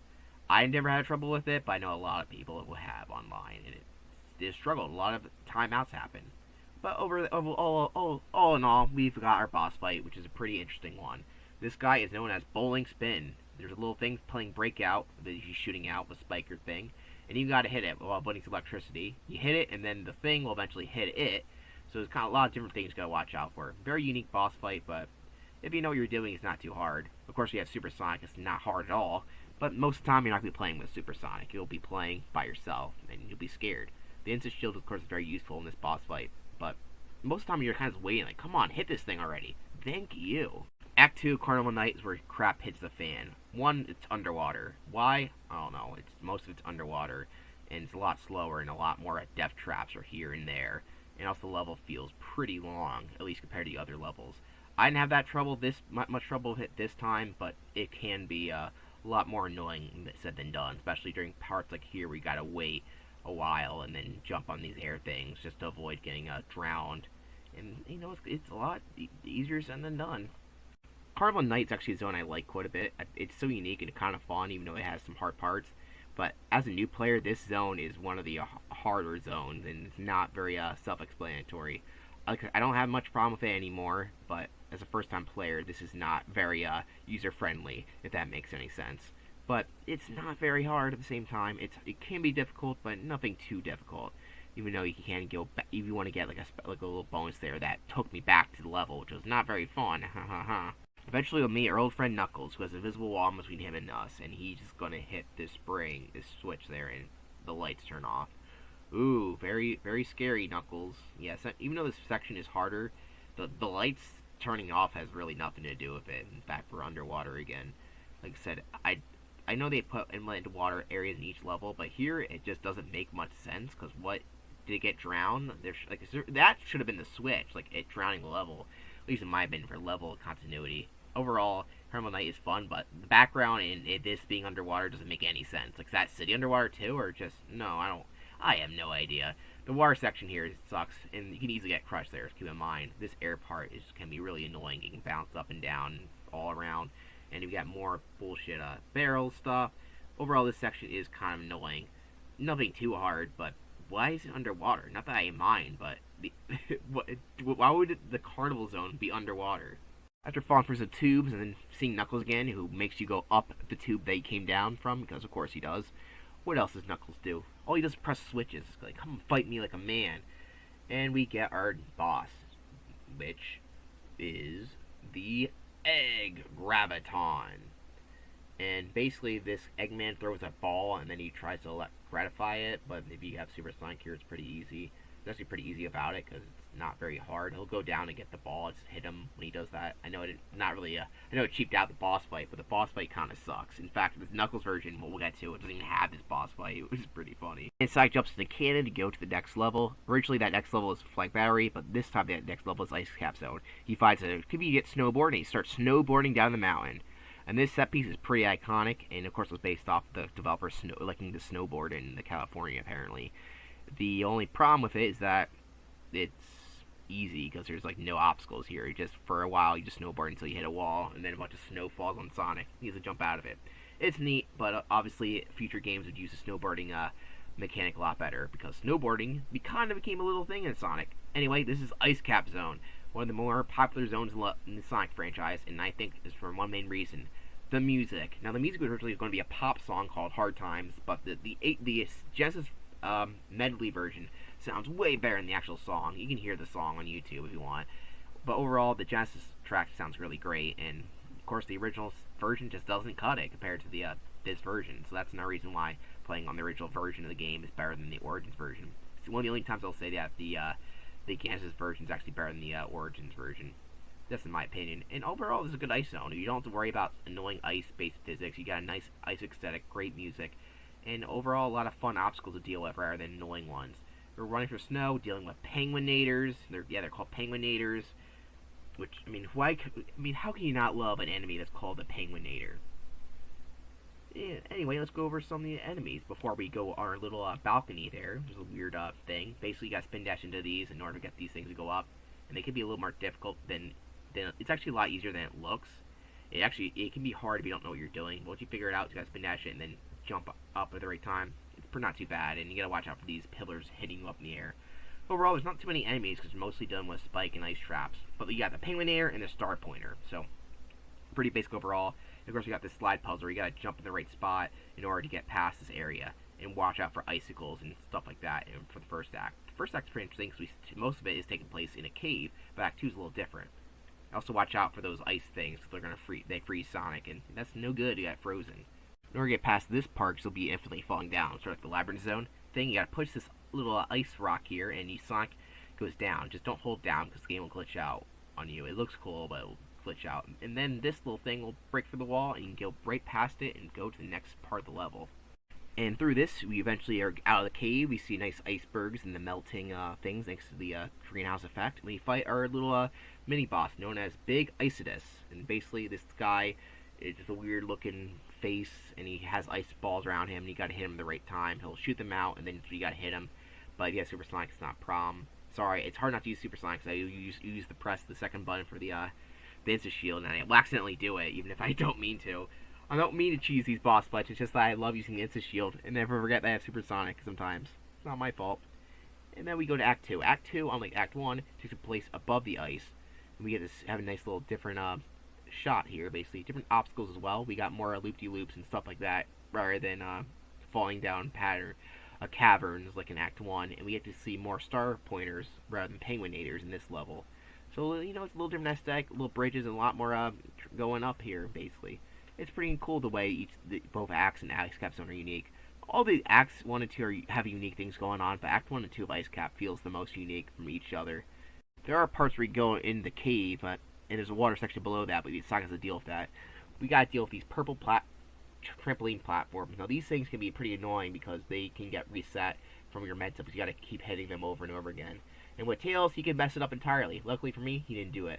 But if Tails jumps on it, he can get ruined the whole momentum of it, which sucks. So overall, those things are the bestly designed, in my opinion. It's also not the best design to get killed. Yeah, Act 2 loves these purple spring platforms. They're kind of annoying.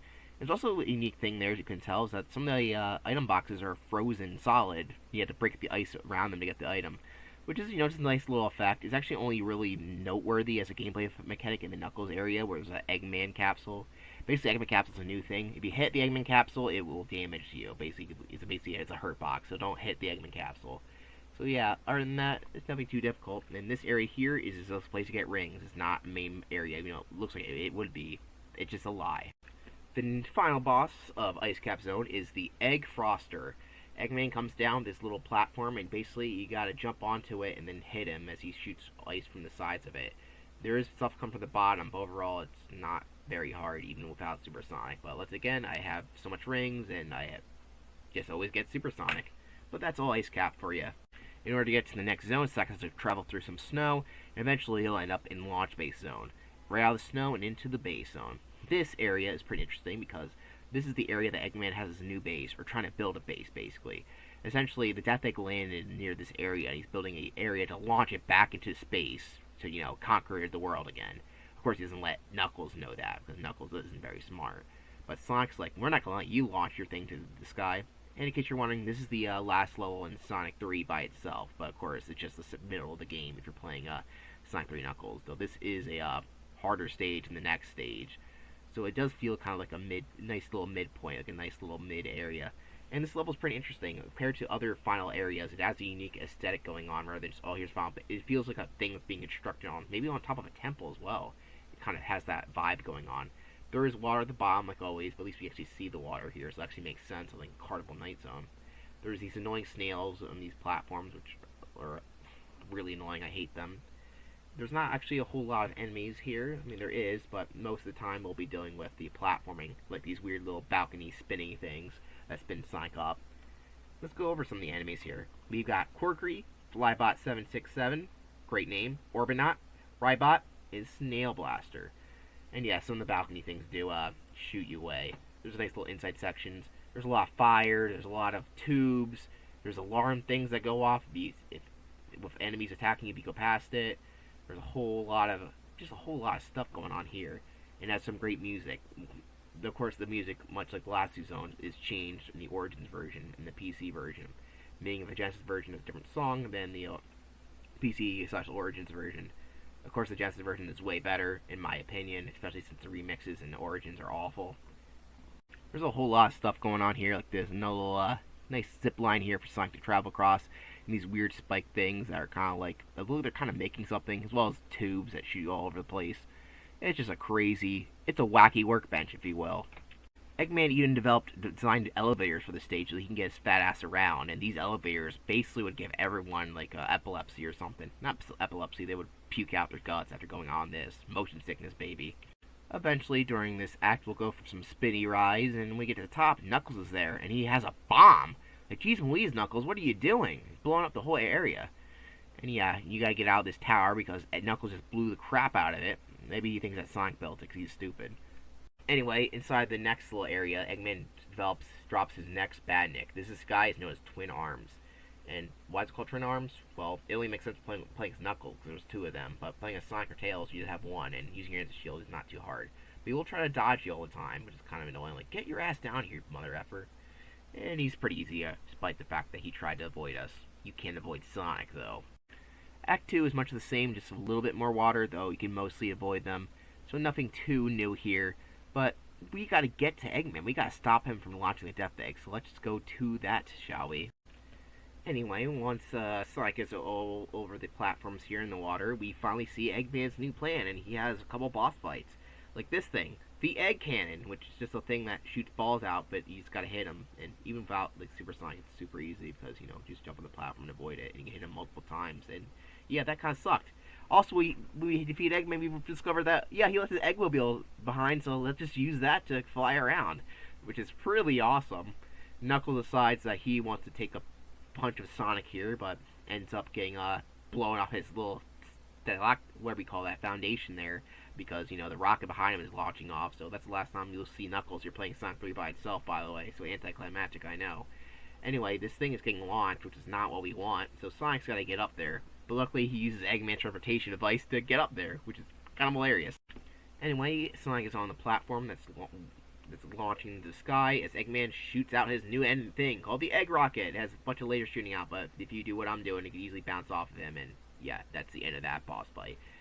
This boss fight ends right here, actually, but that's not the end of this boss fight. The boss fight's a little different if you're playing the Sonic 3 by itself or the Sonic Origins version, because we get the final boss of the original Sonic 3, Big Arms, and this guy's pretty iconic because he's pretty threatening. He's got big arms, obviously, and you gotta hit him at a certain angle when he charges at you. At the top, he has spikes, so watch out. And at the bottom, he has arms, which makes him throw you at the ground, and he also tries to do this move where he tries to drop down at you. yeah, this boss fight was excluded from Sonic 3 and Knuckles because I guess they thought it was just too much. But they decided they added it back basically in the full version in Sonic Origins. So that's one thing that Sonic Origins has over Sonic 3 and Knuckles. However, you can get Sonic 3 complete and put this boss fight back in there, so it's no big deal. It's a little tricky, but once you figure out you gotta hit him right in a little sweet spot and using your Insta Shield, it's not too bad, and you should be able to take out Eggman in a snap. Anyway, once beating this, the platform starts to explode and falls off whatever it was. So, and this is like what's going on here? This is the next part of the Sonic 3 story, being the Sonic and Knuckles section. Essentially, the platform fell off, and Sonic and Tails see the Death Egg fall back down to Angel Island, and this time it's going to fall even deeper into the island because they stopped it from going to the sky again. Sonic and Tails crash land on Mushroom Hill Zone, an actually very easy stage for where it's placed because it was reinterpreted as a first zone in Sonic and Knuckles. However, we get to see this scene where Sonic looks down and sees Knuckles here, who looks very secretive, and he presses this switch here to hide what he's hiding. So, it's the first time we see Knuckles without him intimidating us or trying to be tough. So let's see what he's hiding here. So we press the switch and go on and see what he's hiding. And, oh, look at this, it's a special ring. But it had different colors there. This is the Master Emerald. And the Master Emerald reacts to the Chaos Emeralds that Sonic has. And this only happens because Del 7 Chaos Emeralds, so keep that in mind. You want this to happen. All of a sudden, the Chaos Emeralds react to the Master Emerald and become giant. They are now Super Emeralds. Yes, we have 7 more special stages to complete in the second half, and these will unlock a new bonus. And yeah, the special stages are a little difficult here, more difficult here. In order you want to get those Super Emeralds, you gotta work for them. The Super Emeralds are basically just big Chaos Emeralds, and lure reason, I don't really know what the big difference is. Are they the finalized version of the Chaos Emeralds? Probably not, because they only appear in this game. Mostly it was just added as a nice little bonus for like, okay, here's an extra form for you guys to beat the game. It's a popular form, but we'll get to that.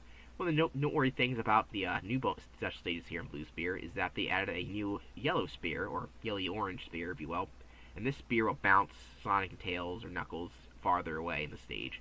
But overall, it's not too difficult. If you know Blue Spear, these levels are more difficult than the first set, but these next 7 aren't too difficult either. If you play Blue Spear, you played all Blue Spear. Once you get all 7 Super Emeralds, Sonic gets a brand new form that only appears in this game, and we'll get to that after we talk about what the form actually does, because this form is Hypersonic. Basically, with 50 rings, Sonic turns to Hypersonic, a multi-flashing version of Supersonic that's even faster, can jump super high with an extra double jump that also doubles as a screen nuke, which is amazing. So if you double jump, you kill everything. He also has an after image. Also, each colors represent each of the 7 Super Emeralds, in case you're wondering. It can be a little jarring on the eye if you have epilepsy, I believe, but it's not too bad compared to other things. And overall, it's a super beefed up Sonic. This is the most OP Sonic's ever been. You thought Super Sonic was broken? Well, Hypersonic is even more broken. He can even breathe underwater. Can Super Sonic do that? I can fly. Can you fly? Now, this form is pretty cool, and it unlocks the ultimate ending of Sonic 3. I'm not sure what the difference is between Super and Hyper ending. I don't think there's actually much difference. I gotta recheck when we get to that. But overall, Hypersonic is awesome. But why hasn't he reappeared in games? Well, the short answer is that Takashi Iizuka, who's the head of Sonic, basically, does not like the form. I guess he just thinks it as a waste of time when Super Sonic already exists. Why do you need Hypersonic? Yeah, this thing has been pitched by a lot of people to be reappear in stuff, even in Sonic X. Most recently, it was going to be in Sonic Frontiers. Ian Flynn, as you probably know, who wrote the game, wanted the form to be in the game and wrote it into it. But they ended up being rejected for some reason. It would have been cool. Instead, we got Super Sonic 2 in that game, which is not as cool as Hypersonic. But overall, Hypersonic is a pretty popular character, even though it only appears in one game, and it is really awesome and super cool. Anyway, Mushroom Hill Zone. Mushroom Hill Zone is the level that is not confused with a Mario level, just because there's mushrooms doesn't mean it's a Mario level. It's basically another basic easy zone, but it's a little more tricky than Angel Island Zone, because there's a little more difficult obstacles like the enemies here, which there's quite a few of them, including the Butter Droid, the Cluckoid, the Dragonfly, Mad Mole, and the Mush Meanie. Great name. Mostly you'll be climbing through a lot of vines, not climbing, but rolling through a bunch of like vine loops, and that outstretch, bouncing on mushroom tops, using weird mechanical machines, avoiding moles that throw mushrooms at you, finding all the secrets, because there's a bunch of hidden special rings for you to find here. And overall, it's a nice zone. It's a fan favorite. They actually even reappear in certain elements do. yeah, Mushroom Hill Zone is mostly known for having all this pollen coming out of every crevice of the stage. It's actually kind of annoying. It makes me sneeze, so I'm not a big fan of that. But overall, Mushroom Hill Zone is pretty fun, though it definitely feels like it does feel kind of jarring going from this to the past zone to the next zone, because the zone before it and after it are harder than it. Not that both those zones are that hard, but this zone is pretty much a lot easier than those zones. Let's just say that. One of the strangest things is this little thing that kind of grabs onto you unless you spin dash. And it's not too hard. It's like, okay, just spin dash it. But when I was a kid, I didn't know that was what you're supposed to do. So I was like stuck on one of them for a very long time because I was a stupid kid. But whatever. In Act 1, we have our first boss at the end who's been chopping down some trees, which is no good. So Sonic's going to take care of this guy known as Hey-Ho, and you just hit him multiple times pretty easy, and yeah, he's gone. Hey-Ho, well, great name, is not very good.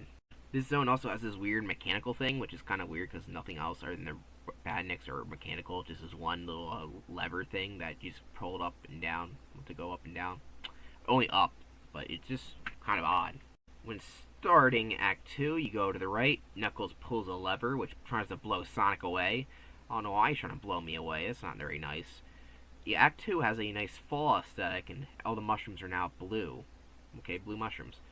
And that's mostly all there is about Act 2. It's basically mostly the same enemies, same mechanics, just everything is orange.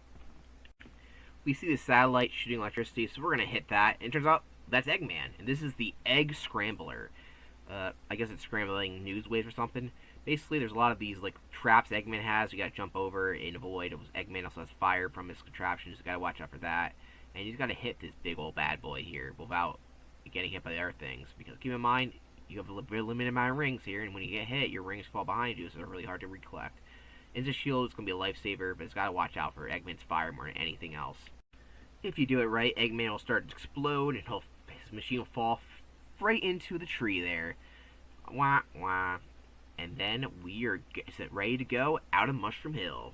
As Sonic balances on top of the little Robotnik capsule there, roboticizer, we see a mole there just flying this thing. Sonic's like, hey, you're not going anywhere without me, Eggman. I'm going to jump onto it. And Tails flies along with him. And that zone happens to be Flying Battery Zone. A fan favorite zone mostly because of the music. Music is everything in Sonic.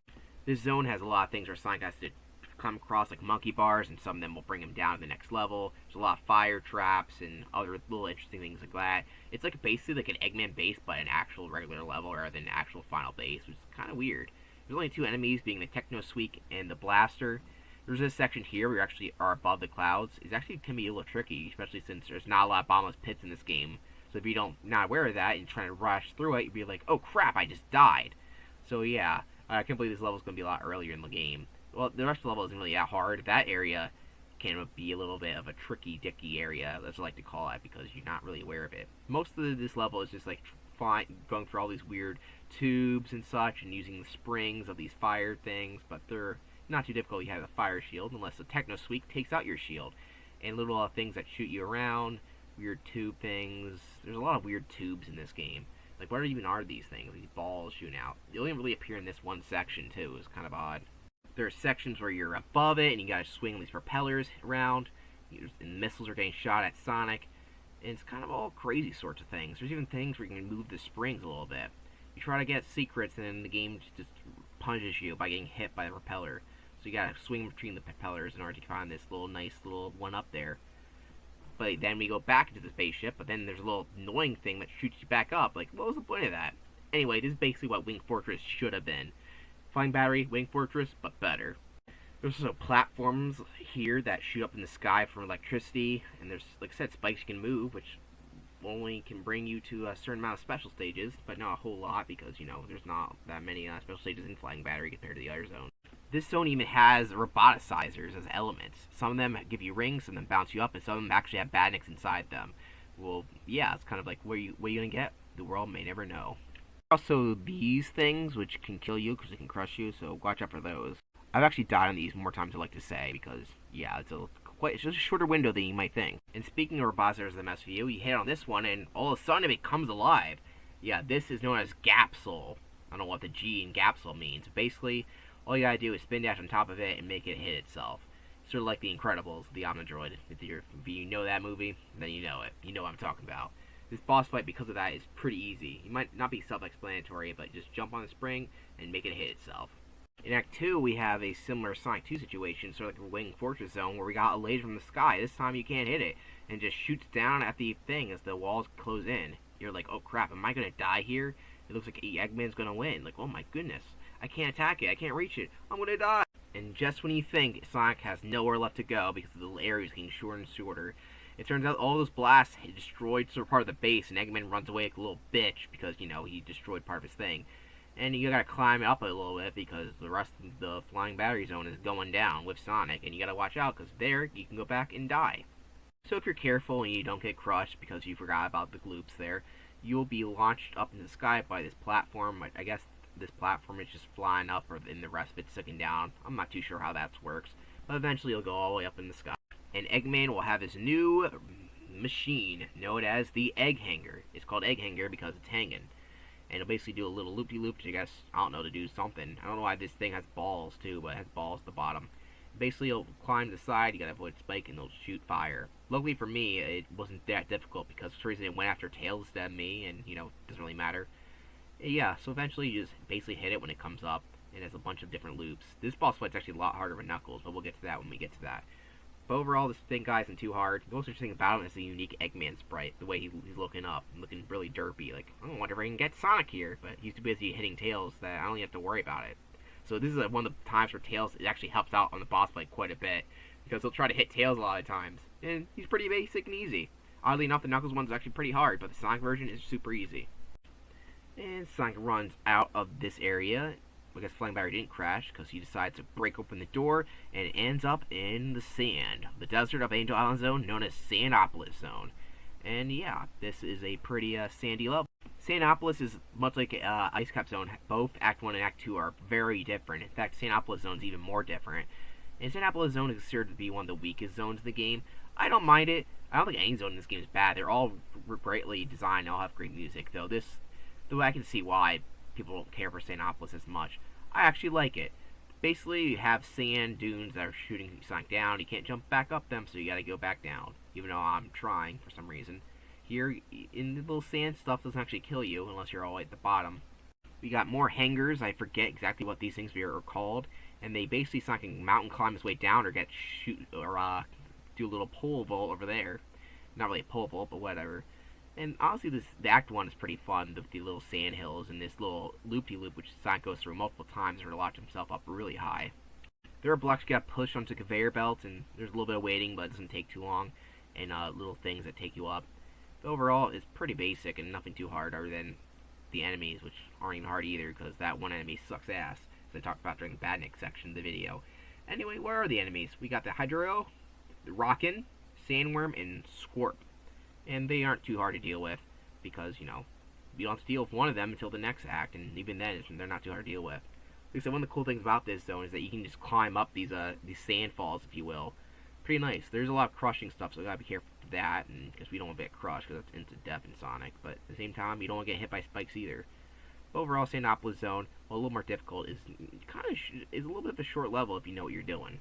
Eventually, you'll fall all the way down to this area, where a pyramid will start to rise from the ground.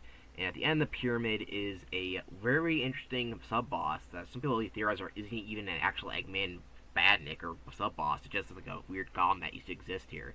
And it's guarding the door. And this thing is super weird because you can hit it, but it'll just bounce back and you can't kill it. So what do you gotta do with this thing? Well, it's a waiting game. Once you know what to do, it's super easy, but it's honestly kind of like badly designed because most of the time you're just waiting for it to get to the one side. Yeah, the whole time you're just waiting for it to get to the left side until you can actually hit it, which is not very well designed, to be honest, because it's not that fun. Also, here it decides to jump after Tails instead of going to the left, which I never actually had happen before. It's like, Tails, what are you doing? Stop yawning. We need to get to the left side. Once you get all the way to the left side, the egg golem will try to jump at you, and you'll die, because you forgot you had no... What you're actually supposed to do is go under it when it's at this part, and then you go back to it and jump on it, and its body goes into the sand, and it dies. Overall, it's a very interesting and unique boss fight. You will definitely remember it, but at the same time, it kind of sucks. Act 2, we actually go inside the pyramid, which is why Act 2 of this zone is very different from Sandopolis Zone. It is completely dark, and there's a bunch of evil spirits coming around you. So basically, the whole point of Act 2 is basically find the light switches, which are right here, to get rid of those ghosts, and light the torches in the background. But other than that, we have all the same badness of Act 1, and they're not too difficult to deal with. Most of the time, you're just worried about that and pressing these switches. Now, this is when where Sinopolis Zone, I think, gets a lot of strife from. The switch elements are not fun. In fact, there's a lot of death trap areas where you have to run past, but most of the time you have to push these annoying switches that go back at the same time, which isn't really that fun of a game mechanic. But yeah, that's when the ghosts come out after hitting that roboticizer. I guess Eggman trapped them somehow. And once the lights go out, they'll start attacking you. But if you keep hitting the switch, it's not going to be a problem. Overall, this Act 2 isn't terrible, but there's parts like here where you gotta jump on the right part of the sand in order to get to the next area, and it's not very that well thought out. It's very kind of confusing at the same time, but it's not terrible, but, it's not that great either. There is a little bit too much pushing switches in this zone, I'll say that. Once you get to the bomb, you'll find the final boss of the zone, being the egg golem. Eggman's in the golem. You gotta hit the top and then jump at him again. If you're using hypersonic like I am, it's super easy. But even regular Sonic's pretty easy. Just use your, you can jump on the arm and then jump onto him. It's only difficult with Knuckles, but other than that, the boss fight is pretty easy, even without hypersonic or supersonic. Then you fall after chasing after him, and you end up in Lava Reef Zone, the lowest part of Angel Island Zone, because there's a volcano and we're inside of it, basically. Lava Reef Zone is basically a rock fortress with a bunch of lava, and you can see Eggman starting to take over of his tubes of stuff coming around. There's a lot definitely depth traps here. Not as much crushing, but definitely a lot of fire and spike obstacles, especially fire. But luckily there's a lot of fire shields, so it doesn't make this level that hard, at least in that part. It also has great music, but that's kind of to be said at this point. I'll actually try to note when the music's actually not good in a Sonic game, because I think that's more interesting. Because at this point, every soundtrack is pretty great. Overall, Lava Reef Zone isn't the hardest zone. It's actually probably easier than Sinopolis Zone, because you don't have to deal with pushing switches. And it has a lot of good speed elements, and also has a lot of video deterioration elements because the computer sucks. But overall, Lava Reef Zone is pretty great. But you gotta watch out for the badniks, lava falls, and all sorts of different things that might come at you that you don't expect. But like I said, there's a ton of fire shields that make this level not too hard. There are some switches you gotta hit, and even this conveyor belt, which you gotta spin dash. One way takes you up, the other way takes you down. So you got spin dash elevator. Pretty neat. While going through this, you'll see Heat Arms, who is just a guy who's drilling the thing, like, hey, Heat Arms, what are you doing there? And it'll destroy the platform below you. And that kind of sucks. One of the most interesting things is if you can see in the background, while we're seeing a bunch of volcanic ash, on the ceiling we see, what's that? None other than the Death Egg. Yeah, this is the Death Egg's resting place right now. And when we go through the level, it actually gets closer and closer, which is a really cool idea. So this is actually near the end of the game, you couldn't tell by that aspect. We're actually getting closer and closer to the Death Egg and trying to stop it from its relaunch. We're stopping it from relaunching again because, Eggman can't stop bringing his little contraption up to date. But yeah, before we go, there's a couple things left of this zone before we get to the mini-boss. That being, well, the enemies. And there's a special ring there, which is kind of hard to grab. The enemies, there's only three. The Fireworm, the Awamadoki, great name, and the Toxomeister. And those guys are, well, they're not really worth noting, so let's just go to the mini-boss. Lava Reef Zone Act 2. All of a sudden, the lava cools down. I'm not sure why. Maybe Eggman's doing some stuff, and everything starts to crystallize around us. Yeah, Act 2 is pretty interesting, because now there's less lava here, and we're kind of like in this area where everything's kind of cooled down, kind of like old brimstone sort of situation here, which is pretty neat, actually. I like the aesthetic of Live Act 2, and its music changed, too, to reflect its more calmer state, if you will. So here's the mini-boss. Heat Arms, and these arms come up and you can just gotta bounce on them and they'll shoot little pellets at you that are kind of hard to see because of the lava in the background. And then a giant arm comes out and hits you. So that little guy there I mentioned is not part of the boss fight. Now I am spin dashing there because that's what I thought I was supposed to do, but there's a similar boss fight later on that you're supposed to spin dash. But no, you actually gotta jump on this hand. You gotta avoid getting hit by it and not do what I'm doing. But hey, whatever. If you have the hypersonics, it doesn't matter. Overall, even though it's a little harder without hypersonic, obviously, it's not too difficult. I just don't know why it has two little balls coming up on the side, but oh well. Though I do notice that it looks a little more industrial in this part, probably because this is the part where Eggman's digging the most. As I said, we're getting closer and closer to the Death Egg for each part of the level, so it's pretty neat to actually see that aspect. Like, Eggman's actually been constructing around here, trying to dig out the Death Egg with his, his robots and such like that. So it's actually really cool, like, even storytelling in the zone that you probably don't even notice without even, but Brain probably did. And Tails also is flying in the middle of the platform, which is pretty neat. One of the noteworthy things about Act 2 is these little conveyor belt tubes, which you gotta launch yourself up at the right time in order to get Sonic to go all the way to the top. There's not a whole lot of them, but they are pretty interesting. This zone has a lot going on, basically. A lot of traps, a lot of death traps. And the further you go in this level, it starts off pretty basic, but then you get more and more lava and fire traps. Realizing that this, even though it's cooled down a lot, it's still lava reef zone, and there's still going to be lava. And there's still going to be cool stuff like weird spike balls shooting at you, so you gotta watch out for them. As the stage starts to get hotter, we have to climb up this area here where we actually see the Death Egg again, which is a lot closer than it was before. We're getting closer. So what's at the top of this? I wonder if a nice little surprise is waiting for us at the top. And yes, it is Knuckles, who pushes a giant stone boulder at us as we crash down below, all the way to the depths of Lava Reef Zone. And we're even closer to the Death Egg now, as it shoots things from its eyes, and lava is all over us. Eggman's got a new machine here, and he's going to try to shoot missiles at us, and the ground's going to fall down. Like, holy crap, this is dangerous. So basically what you got to do here is run as fast as you can, much like the Gingerbread Man. This part is a lot easier if you have the fire shield, but it can be pretty difficult if you don't know what you're doing. But it's not terribly difficult. It's pretty basic. It's your basic difficulty. You'll probably have a fire shield at this point anyway. It's just a very unique set piece. Once hitting the roboticizer up there and freeing all your flicky and clucky friends, for some reason the lava cools all around Sonic and Tails. I'm not sure exactly how that happened, but hey, we can walk in the lava now. Pretty neat. And this takes us into a different section of Lava Reef Zone, because it's not a Lava Reef anymore. It's a hidden palace zone, which is kind of connected to the Lava Reef Zone, you can tell by the architecture here. Basically, there is no enemies here. There's a couple of traps. This is the ruins of an ancient Echidna civilization, basically, and it's pretty neat, to say the least. There's not a whole lot to do here other than run past it, and look at this. There's a nice ring box there. No, look at this. An ancient teleporter that teleports Sonic all the way up into the sky. And what is here? Well, there's the Death Egg again. We can see it a little more clearly here. But what's at the end of the road? Why, it's none other than Knuckles the Echidna, ready to actually fight us for once. And he is pretty easy. He throws out his gliding moves and jumping moves, but he's pretty basic. You won't have any trouble fighting him at all. The most interesting thing is the background. A future mural, which depicts an egg-shaped robot holding a Master Emerald against a blue thing that has golden flames around it. That is a prophecy about the fight that happens at the end of the game, and Knuckles misinterpreted, apparently, according to the story. They're thinking that the egg guy was the one helping it because he's holding the Master Emerald. It turns out that Knuckles protects this thing called the Master Emerald, which you saw earlier. Hey, this is where the special stage is, but uh-oh, what's happening? Eggman is double-crossing Knuckles there, and he's stealing the Master Emerald. Turns out that's one of the reasons why he wanted to go to Angel Island, was to steal the Master Emerald for himself so he can launch his Death Egg back in the sky. And he zaps Knuckles off of him, and basically the whole ground collapses beneath us as Eggman finally got what he wanted. He backstabbed Knuckles, and he got the Master Emerald. Knuckles, realizing that he's been an idiot for trusting Eggman, decides that he's going to help Sonic and Tails go get back what he rightfully belongs to him and his Echidna race. So he shows us his teleporter, and that takes us into the next zone. This, of course, leads you to this lava fall, which you can find another fire shield, which is going to be very useful against the boss fight here. And yeah, there's a bunch of little platforms there. You can get electric shield there, but don't recommend doing that for obvious reasons, because this is entirely engulfed with lava. We are in the pits of the volcano now.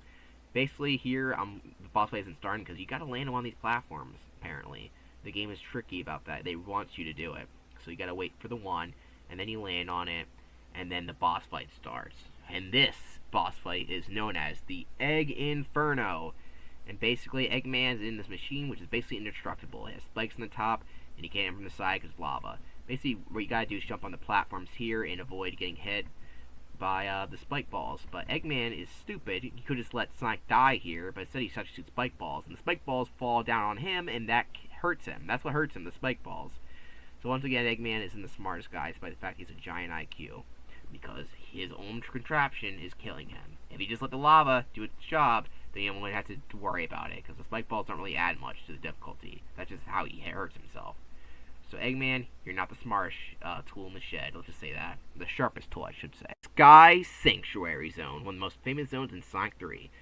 Knuckles launched us up into the sky, which was a part of the ancient Echidna civilization, but now it's all the way up in the sky, unlike Glory Gore, which was the floor. In the background, the Death Egg's flying, and Egg robots are getting shot out. Eggman's elite force of robots, and they're the only enemies in this game level. Knuckles is going to help us even more by extending a bridge to us. And this is the last time we actually see Knuckles, unless until the final ending. So there you go. Bye-bye, Knuckle, you chuckle. He does have this weird animation, but it only appears during certain elements. And yeah, that's Knuckles for us. He went from hating us to actually helping us. Anyway, let's go get back his Master Emerald for him. After all, we are the good guys, even if he did act like a jackass the whole time.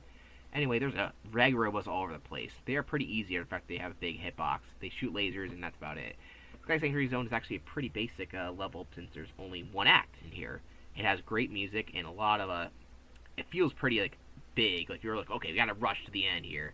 There's a lot of spinning platforms and a lot of clouds to jump on top of. But overall, the zone is not too hard, even though you think it would be, because there really isn't a bottomless pit. Because since you're going up the whole time, when you fall down, you'll hit another platform from the previous part, which I actually never had a problem with. Anyway, let's get to here. And why does the level stop? Oh, who is this? Why, this is Mecha Sonic. This is Mecha Sonic Mark II, technically speaking. Most of the fan base calls this guy Mecha Sonic for the longest time, but technically Sonic 2 robots are called that, but I'll be calling him Mecha Sonic. And this is one of the most popular Sonic robots next to Metal Sonic, even though he only appears in this one game. Because of fan creation, thought this design was really cool. He's been used a lot, most notably in the Super Mario Bros. Z. This has appeared a lot outside of it, including the new comic book series, which depicts him again. He is pretty notable because, much like Metal Sonic, he actually appears in the game quite a bit, especially in the Knuckles storyline, which we'll get to. But he has a couple boss fights. Basically, there's not a whole lot of design around him, just another version of Metal Sonic. But yeah, this guy just has a really interesting and cool design, and a lot of people like him, myself included. One thing you'll immediately notice is that he has a very familiar-looking boss fight here. He's in the Eggmobile using the Egg Wrecker, which we've seen in Sonic 1. Pretty neat there. It's pretty easy to defeat, though. You know, Sky Sanctuary Zone actually has many boss fights in between the level. So when jumping through collapsing little pillars of bricks here, and jumping on rope extending, pole extenders, and rotating platforms are kind of weird, and hitting things that was launching in the sky, you fight elements of Mecha Sonic, who has a lot of a presence just because of that. Also, there's robots chasing after the animals there, which you can kill, which is pretty funny. That happens multiple times. And of course, collapsing bridges, because this is a really old, fragile thing. Mecha Sonic will then appear in the Egg Bouncer, which is, of course, the boss fight from Metropolis Zone, but redone with Mecha Sonic. I don't know why they chose this one instead of the Egg Drill, but I guess, I don't know, they thought it was a good boss fight to replicate. Once that is done, we'll run back through Sky Sanctuary Zone until we get a bonus stage, which ruins the whole thing. Of course, Sky Sanctuary Zone is a pretty awesome stage. We got another section, of course. We're going up and higher and higher is the cool thing about this stage. To the sky, to space, actually, because that's how far the Death Egg is going, and Sky Sanctuary Zone goes pretty high in the sky. So it just the thematic part of that. Well, Eggman sends out one of his last big guards to attack Sonic, being Mecha Sonic, to stop him from reaching his goal of world domination. Eventually, we reach the highest point we can get to as Mecha Sonic destroys our transportation, and he fights us one-on-one, and he's basically similar to Silver Sonic, or Mecha Sonic and Sonic 2, if you will. And he is not too hard, though he has a little bit unique pattern. This time we have rings, so it's not too difficult, but he'll try to backstab you. You can become a giant spike ball. You can hit him during these stages, and all sorts of different things. He's pretty cool, but overall, nothing too difficult. Just keep hitting him when he's out of his spike ball phase. But his spike balls can do a little unique pattern, so they're a little harder to deal with. So sometimes he'll do a bouncing pattern, sometimes he'll go back down the ground, sometimes he'll try to back into you with his spikes. Pretty cool, and overall, nothing too difficult. Because after you hit him 8 times, like every Sonic boss, he is down for the count. He blows up and just stays there. Interesting. Yeah, Mecha Sonic doesn't die there. He just kind of is just stuck there, processing. But Sonic and Tails don't really give a shit about that because the thing's collapsing and they're going to run on top of this pillar here. They're running into the sky. Yeah, they run in for quite a while, and this is how they reach the Death Egg. As the platform falls behind them, they're right there, and they're going to go into that dreaded Death Egg. Very original Eggman. But now it's bigger and better, and it's in the sky, meaning that they can't stop from launching, but they can stop it from the inside. And that's what they're going. The Death Egg Zone. Death Egg Zone is the final zone in the game for a reason. You're in the Death Egg for the first time since Sonic 2. Well, this time it actually feels like you're in it. As you can tell from the background, you get this giant inside look of it, which looks pretty cool, actually. And it feels like you're in a space station rather than a final Eggman boss area, which is pretty cool, actually. There's a lot of anti-gravity things in this zone compared to other zones, which don't have that, because we never seen anti-gravity in Sonic 4, but now we do. So it's Super Sonic Galaxy, but way before Super Mario Galaxy even came out. There's a lot of different little unique things here. Most of it is just doing giant, unique obstacles and bombless pits more than anything. There's not a whole lot, but there's still traps, but not this typical traps you would see in a Sonic level, per se, which makes this zone pretty unique as a final zone. It's hard, it's difficult, but has a lot of unique things, like these conveyor belts, which make it so you can get crushed easily. There are weird gravity sections like that thing, things you gotta hold on to that connect to the ceiling, like this thing, which I'm having trouble getting up to. Yeah, so we got a lot of interesting little things going on as electricity gets shot out every section of the zone. It's a lot of crazy stuff going on, let's just say that. There's even these nice little conveyor belts that shoot Sonic all across the zone in this crazy, trippy, light, sort of tubey thing. I'm not sure what you call it. I don't know who this is designed for. Did Eggman design this for himself? And if so, he probably has to puke every time he uses it. Jeez Louise, Eggman, make better transportation systems. So, overall, the Death Egg Zone is just a bunch of different traps that test your momentum and platforming skills throughout the entire game. These conveyor belts are really annoying, though, to be honest. I hate these things. Overall, Death Egg Zone isn't too difficult besides those conveyor belts, because there's just a lot of bombless pits. Like here. Like, uh-oh, I forgot to go there, and I was like, okay, I'm making go out there. Oops. I died, and I came speed. One of the annoying sections is here, where you gotta hit these switches by bouncing into them. And the bottom parts aren't too hard to hit, but the top ones is just like really a pain in the ass. This takes quite a while to do, and honestly, I just wish they probably should just have like made this either easier or less switches, because overall, it just, I don't see the point of why I had to go all the top just to hit these switches. It's just really, really annoying. Like, come on, get up there, get up there. It's so hard to get these. Anyway, once you're through all that stuff, we get to fight our mini boss or sub boss. This guy's known as Red Eye because he has a red eye. Basically, he has these balls, and you hit him. Every time you hit his eye there, the ball's shooting spikes. Pretty difficult if you don't have Hypersonic here, but since I do, I'm going to take advantage of that, because I don't like fucking this boss about it. It's pretty difficult. You got to just jump over those spike balls and be very careful, and make sure you use your instant shield to get extra hits. And then, once that's done, he shoots a giant laser and all these spike platforms around him. This guy is basically is pretty difficult if anyone with that isn't Sonic, but I don't think Tails fights this guy, so it doesn't really matter, does it? Yeah, I think it does for Tails, but I don't really know. We'll showcase the Tails when we get to Tails, but Knuckles doesn't deal with Death Egg Zone, so he doesn't fight that boss fight. Thank goodness, because Knuckles cannot handle that boss. Once you defeat Red Eye, we get into Act 2, which takes us outside of the Death Egg Zone. We're kind of running on the outside here, and we get to even see the planet Mobius in the background. Or Earth, you will, or Sonic's world, whatever you prefer. I'm going to call it Mobius, because I think that's a better name. And essentially, we have all our same enemies, which I didn't mention. There's only 2 enemies. Most of you are dealing with traps more than enemies.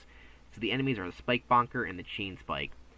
In this zone, the outside part is crazy because we got a lot of weird anti-gravity stuff going on, like this tube here, which is trying to get the item box but failed. You choose a plat area you want to go to. Sonic's on the ceiling now, so every time you go for one of those, you have to deal with that. So Act 2 is pretty crazy here because, like I said, we're in space, and it really feels like that because we're upside down. Pretty crazy. It can actually be kind of difficult playing upside down, so you gotta reorientate yourself.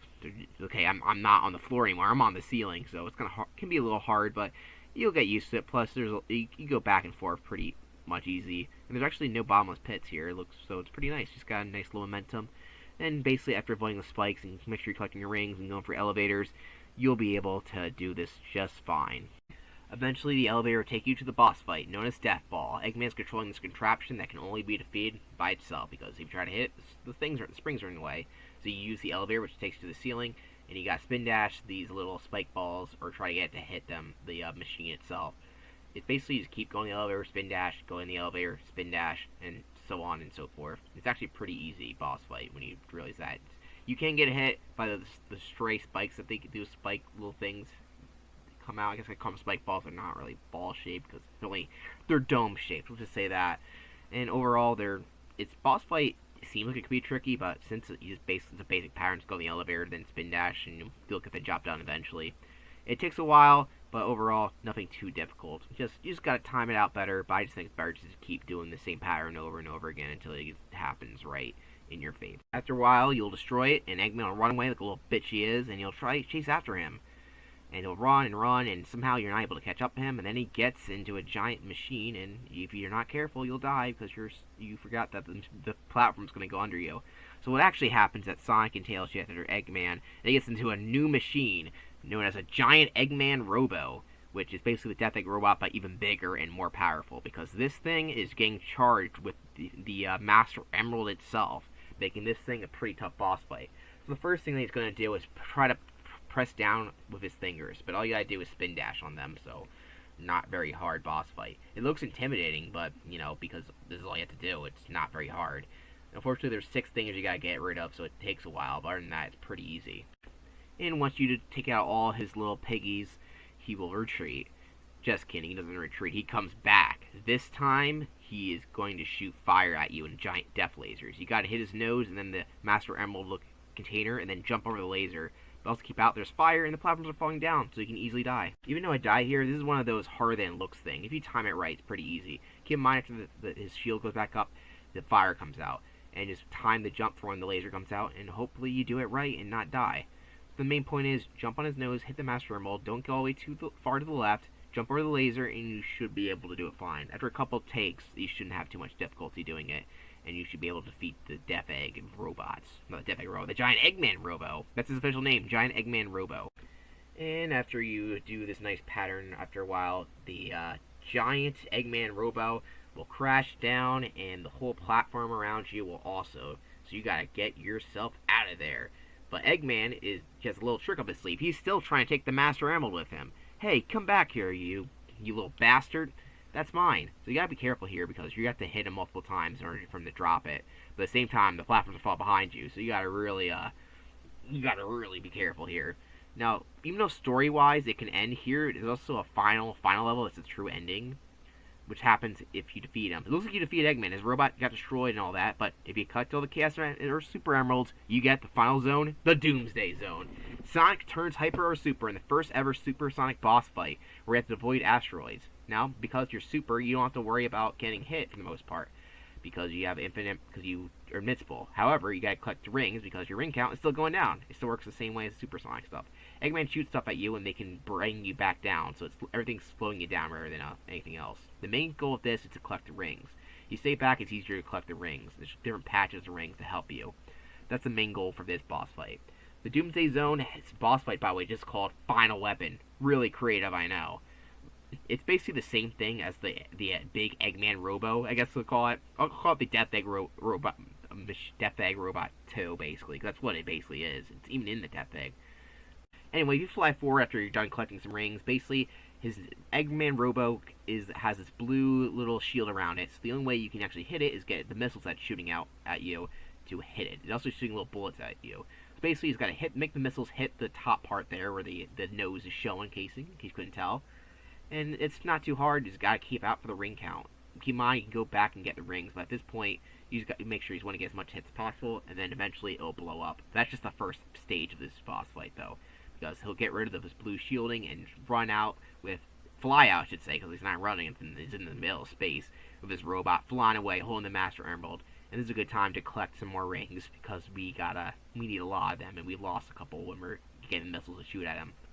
Anyway, he's pretty fast now, and he's shooting a lot of bullets at you, and they cause you to go back, but this time you want to crash into him this time. You can actually damage him, but you're going to lose a lot of rings, because it takes a while to catch up. So make sure you collect the rings on your way, avoid the projectiles, and make sure you hit Eggman 8 times, and then you should be able to get back the Master Emerald from him. I definitely recommend doing it from the top, because the bomb shoots these blue spike balls, which are more frequent than the top red missiles. So I think it's better to hit from the top and bottom from my experience. So keep that in mind. Hitting from the top is better than the bottom. But after a couple hits, the robot gets destroyed. He drops Master Emerald, and Hyper or Super Sonic captures it as he flies back down to Planet Mobius. Of course, he starts to lose his super form, but hey, at least he can use his telepathy form to carry the Master Emerald. Luckily, Tails is there to catch him, much like Sonic 2. This time he actually transforms back to Sonic, so it actually makes sense for him to catch him. Tails is a rocket, and he has a little doohickey to capture the Master Emerald. So everything is all ends well as all well, whatever Tails said at the Sonic Adventure. And basically, Sonic and Tails fly back to Angel Island and bring back the Master Emerald. In case you're wondering, Master Emerald makes the island levitate, if you didn't know. And the reason why it's not levitating is because Master Emerald's not there. However, the Master Emerald was on the island the whole time. Why wasn't it levitating? Well, the Death Egg was in it, that's why. The Death Egg was grounding the island. But now that Sonic and Tails have got the Master Emerald back, they put it back on the island starts to glow, and rise back into the sky. And we even see Knuckles, who's looking on at Sonic and Tails, like, wow, I can't believe I fight those guys, they helped me with my Master Emerald. Maybe I'll befriend them later on. And that is the end of Sonic 3 and Knuckles, the Sonic story, because there is actually more to the game after playing Sonic. You can play the game as Tails, however, Tails is mostly the same as Sonic. But we'll get to the endings when we get to that, because I'm going to do all the endings at once. But there's actually an additional story after Sonic and Tails save the Angel Island. Knuckles, if you play as him, he's just chillaxing with red Flickies. The Flickies are based off the main character's palette, so that's why they swap. All of a sudden, a giant bomb crashes on him. It turns out that an Egg Robo, who was left over from the Eggman's takeover, is trying to take back what Eggman wanted, the Master Emerald, through another player as well. We don't get to see till the end. And that's when Knuckles' adventure starts. He wants to get rid of these robots off his island, from also trying to retake his Master Emerald.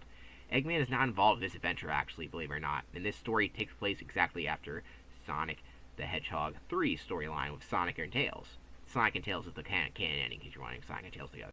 Anyway, this is Knuckles the Echidna. We're actually going to be talking about his playstyle. He is only playable in Sonic and Knuckles, not in Sonic 3 by itself, but putting Sonic 3 and Sonic and Knuckles together, we can play as Knuckles.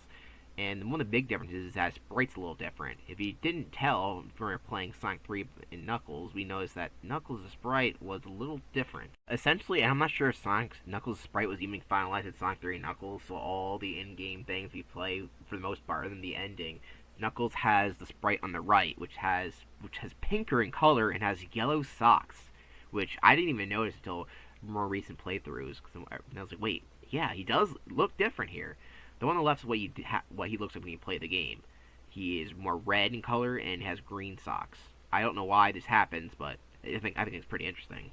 So yeah, your storyline with Knuckles is that these two bozos, one we don't know about, and Egg Robo, is trying to take back the Master Emerald for their Master Eggman. And Knuckles doesn't want that to happen. He is the Guardian, after all. So it's up to him, after relaxing, to save his own island and his ancestry, because, they're messing with his ancestry. Now, Knuckles has some interesting new mechanics. One, his jump is a lot shorter than Sonic and Tails, and it's very noticeable. He can't jump as high, meaning he can't get in certain areas. He also doesn't feel as fast, but I'm not sure if that's just my placebo effect or not. Of course, one of the most notable things about Knuckles is his new abilities that he has. One of the things is that Knuckles can break through walls that Sonic can't because he's strong. He's got big knuckles. He punches right through them. You can tell from his sprite there. He can take that pathway that Sonic couldn't because, he's tougher than leather. He's the best of them. Unlike Sonic, he doesn't chuckle. He rather flexes knuckles. Also, you can tell that pathway takes you immediately to the boss there, which is pretty easy to defeat. It's basically the same as Sonic, even if Knuckles doesn't have as high a jump. The most notable thing about Knuckles is that he has a gliding and climbing ability. Basically, after you jump, you hit the jump button again, Knuckles will go into a glide. And this glide, basically, actually slows down Knuckles' momentum, but it means he can float in a straight line while going gradually down. And when he lands on, if it's a wall, he can climb it up. And the climbing is pretty slow, but you can climb up any walls unless there's no spikes or something above you in the way. And that's pretty neat. There is a limitation to that because level zones are designed around Knuckles' climbing gliding ability. You can't break the game like that. There's some pathways that Knuckles is forced to take. In fact, these pathways make the game a little harder. For example, Act 2 of Angel Island Zone, we're going to do a lot more platforming that involves the gliding mechanics. The in-game reasoning here is that Knuckles actually is taking shortcuts in the island because he knows he lives on the island his whole life, so he knows the shortcuts basically. Because some of these level parts are shorter, but they are a little more difficult. Knuckles is basically the hard mode of the game. Sonic's the regular mode, and Tails is basically the easy mode, which is pretty fun, based on just their playstyles alone. Now, Knuckles in Sonic 2, because Sonic 2 was designed around being able to glide around or even fly, it actually makes that game pretty... You can break that game a lot more than he can in here, because he actually makes the game a lot harder. And after Act 2 here, we fight Egg Robo. All the Eggman boss fights are actually replaced with Egg Robo in Eggman's place, basically. And unlike Sonic, we don't have to fight the giant egg fortress. We just fight him one-on-one. But basically the same thing. You also gotta watch out for clipping through them and dying like I just did. One of the noble things is that there's no switch there, so Knuckles just jumps down to Hydro City, which is pretty funny. So instead of like Sonic and Tails getting forced to go down there by Knuckles, Knuckles like just jumps down there, doesn't even care. Hydro City zone, for the most part, it doesn't really change much compared to it, so we'll get into the elements that are. So what I'm going to do here is the zone doesn't have much changes, I won't talk about them, but they have some big changes, I will talk about them. Like some of these zones have big changes. All the boss fights are basically very different when you play as Knuckles, so I'm going to talk about each of those elements when you get there. But Hydro City is actually not too bad with Knuckles. It's pretty much the same as Sonic. Basically, if you didn't know, every level has the Knuckles paths in them, but you can't really reach them unless you're Tails, or maybe Sonic can go for them sometimes. But most of these paths are very unique, but sometimes there aren't. Also, if you couldn't tell, Knuckles also has his own special stages, and he can collect the Chaos Emeralds and actually has his own super form. Like Sonic and Tails, if Knuckles completes all the special stages, which are the same spot, the special stages don't change between the characters, but when he gets all the Chaos Emeralds, he actually has his own super form, which is pretty cool. Looks like Knuckles got all the Chaos Emeralds. You know what that means? He can turn super. Yeah, now it's not the only one who can turn super. Knuckles can turn super. And what does Super Knuckles look like? Well, Knuckles glows pink, basically. That's pretty much it. He does have a little sparkle effect, but yeah, Knuckles is pink. That's the really only big difference there. He doesn't get a unique sprite. He's just glowing pink. And basically, he's faster. He can't jump higher, unfortunately. And the biggest thing is, in his gliding is also kind of nerfed. The biggest thing is that his climbing speed is way faster, which is the most useful part about Super Knuckles. He's also invincible, much like Super Sonic. Overall, Super Knuckles is not as cool as Super Sonic. But hey, at least he has a super form like Tails, who doesn't have any when you collect the Chaos Emeralds. And when you get to Mushroom Hill, you get this new special ring, which of course, if you collect the Chaos Emeralds, you can get the Super Emeralds, much like Sonic can, and Knuckles gets a new form through the Super Emerald. So Hyper Knuckles isn't that interesting compared to Hyper Sonic for Super Sonic. Knuckles still glows pink, but this time he has an after image. Woo! And the biggest thing is that he can breathe underwater now, and when he glides onto a wall, it can create a shockwave effect, which I never actually experienced, but that's what I've been told. Overall, Hyper Knuckles is basically the same as Super Knuckles, though I think it does affect the ending, but we'll get to the ending when we get to the end. Now, I know you're wondering, wait, Sonic and Knuckles get a super form, but Tails doesn't? Well, Tails does. If Tails is Super Emeralds, Tails can become Super Tails. So he doesn't have a Hyper form, but only if he gets Super Emeralds, he has to get Chaos Emeralds, and when you collect Chaos Emeralds, Tails doesn't get any form. But if Tails gets all the Chaos Emeralds, and the Super Emeralds, he becomes Super Tails! And Super Tails, if you couldn't tell, glows white a little bit, and he's basically faster, can fly faster, and he has all the stuff that Super Sonic has. But he also has a Flicky Army of Death, basically. Golden Flickies surround him for some reason, and they can attack enemies, and they do a lot of damage, especially to the boss fight, flying battery zone. So yeah, they get just attack enemies for you, so they're pretty cool, actually. Super Tails is just the Flickies alone, it makes his form really unique. They could just make Tails glow white like he does in the Sonic Mania and Superstars, but nope, they give him a Flicky Army of Death. Unfortunately, Super Tails, Super Knuckles don't really return that much in Sonic games, even though they're really cool ideas. Anyway, back to Knuckles' Hydro City Zone.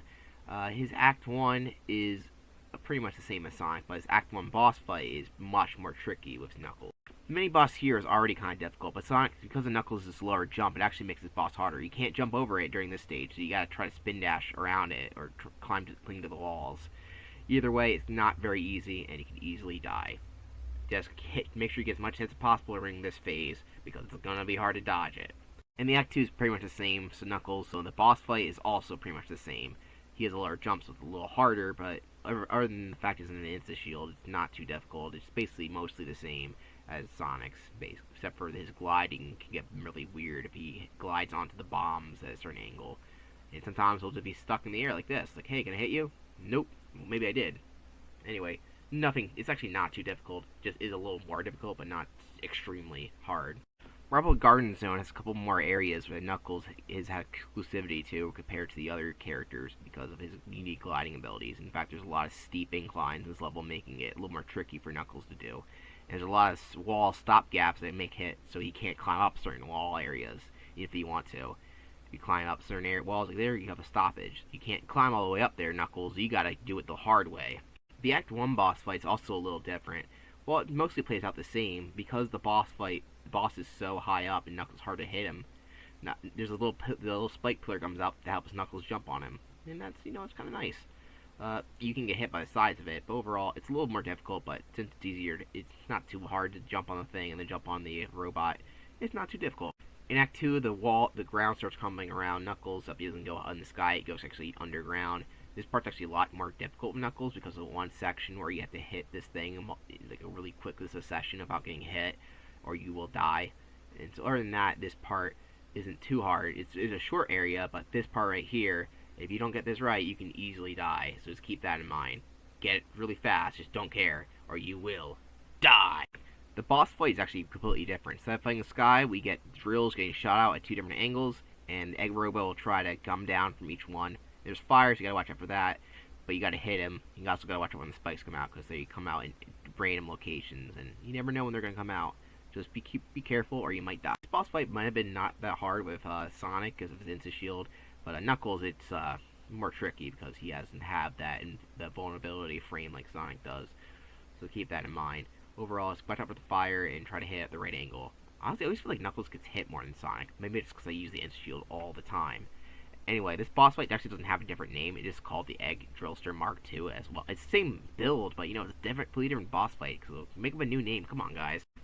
Carnival Night's the next zone, and there really isn't much to say about Carnival Night. The level, Act 1 and 2, are actually easier than Sonic's, believe it or not, and they go by faster. There's like nothing really designed here to make it harder for Knuckles, so Knuckles doesn't have a horrible time. In fact, Act 2 is incredibly easy. And the Act 1 boss fight has really nothing unique about it that would make it tricky for Knuckles, and no new moves. There's nothing really to talk about here, or the fact that Knuckles died there. And Act 2, as I mentioned, is pretty easy because there is no boss fight. The act feels shorter than Sonic and Tails' version, and once you get to the end, you just hit the roboticizer, and that's it. Quite literally, you go from some little transporter things that make you really go really fast. You go up and you hit the roboticizer, and that's the end of the level.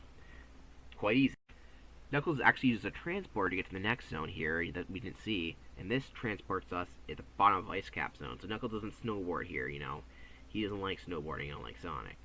In his Ice Cap Zone, Act 1 is mostly the same as Sonic, but Act 2 is a little different.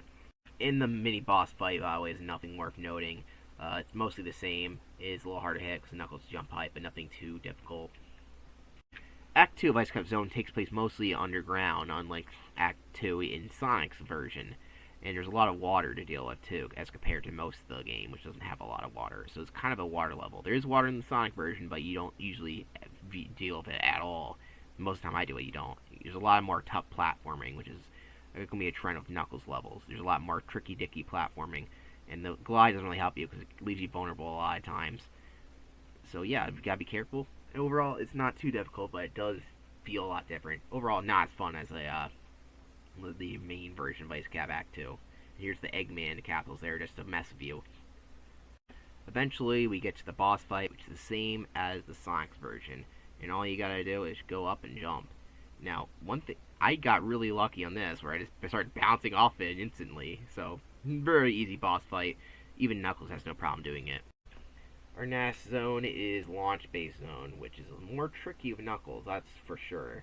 Because there's a lot of pathways that he's forced to take that end up underwater, and, the underwater level parts are kind of difficult. Sonic doesn't have to deal with a lot of these underwater parts that I'm talking about. But Knuckles, and the mini-boss is completely different. Well, it's the same thing, but this time there's 2 of them.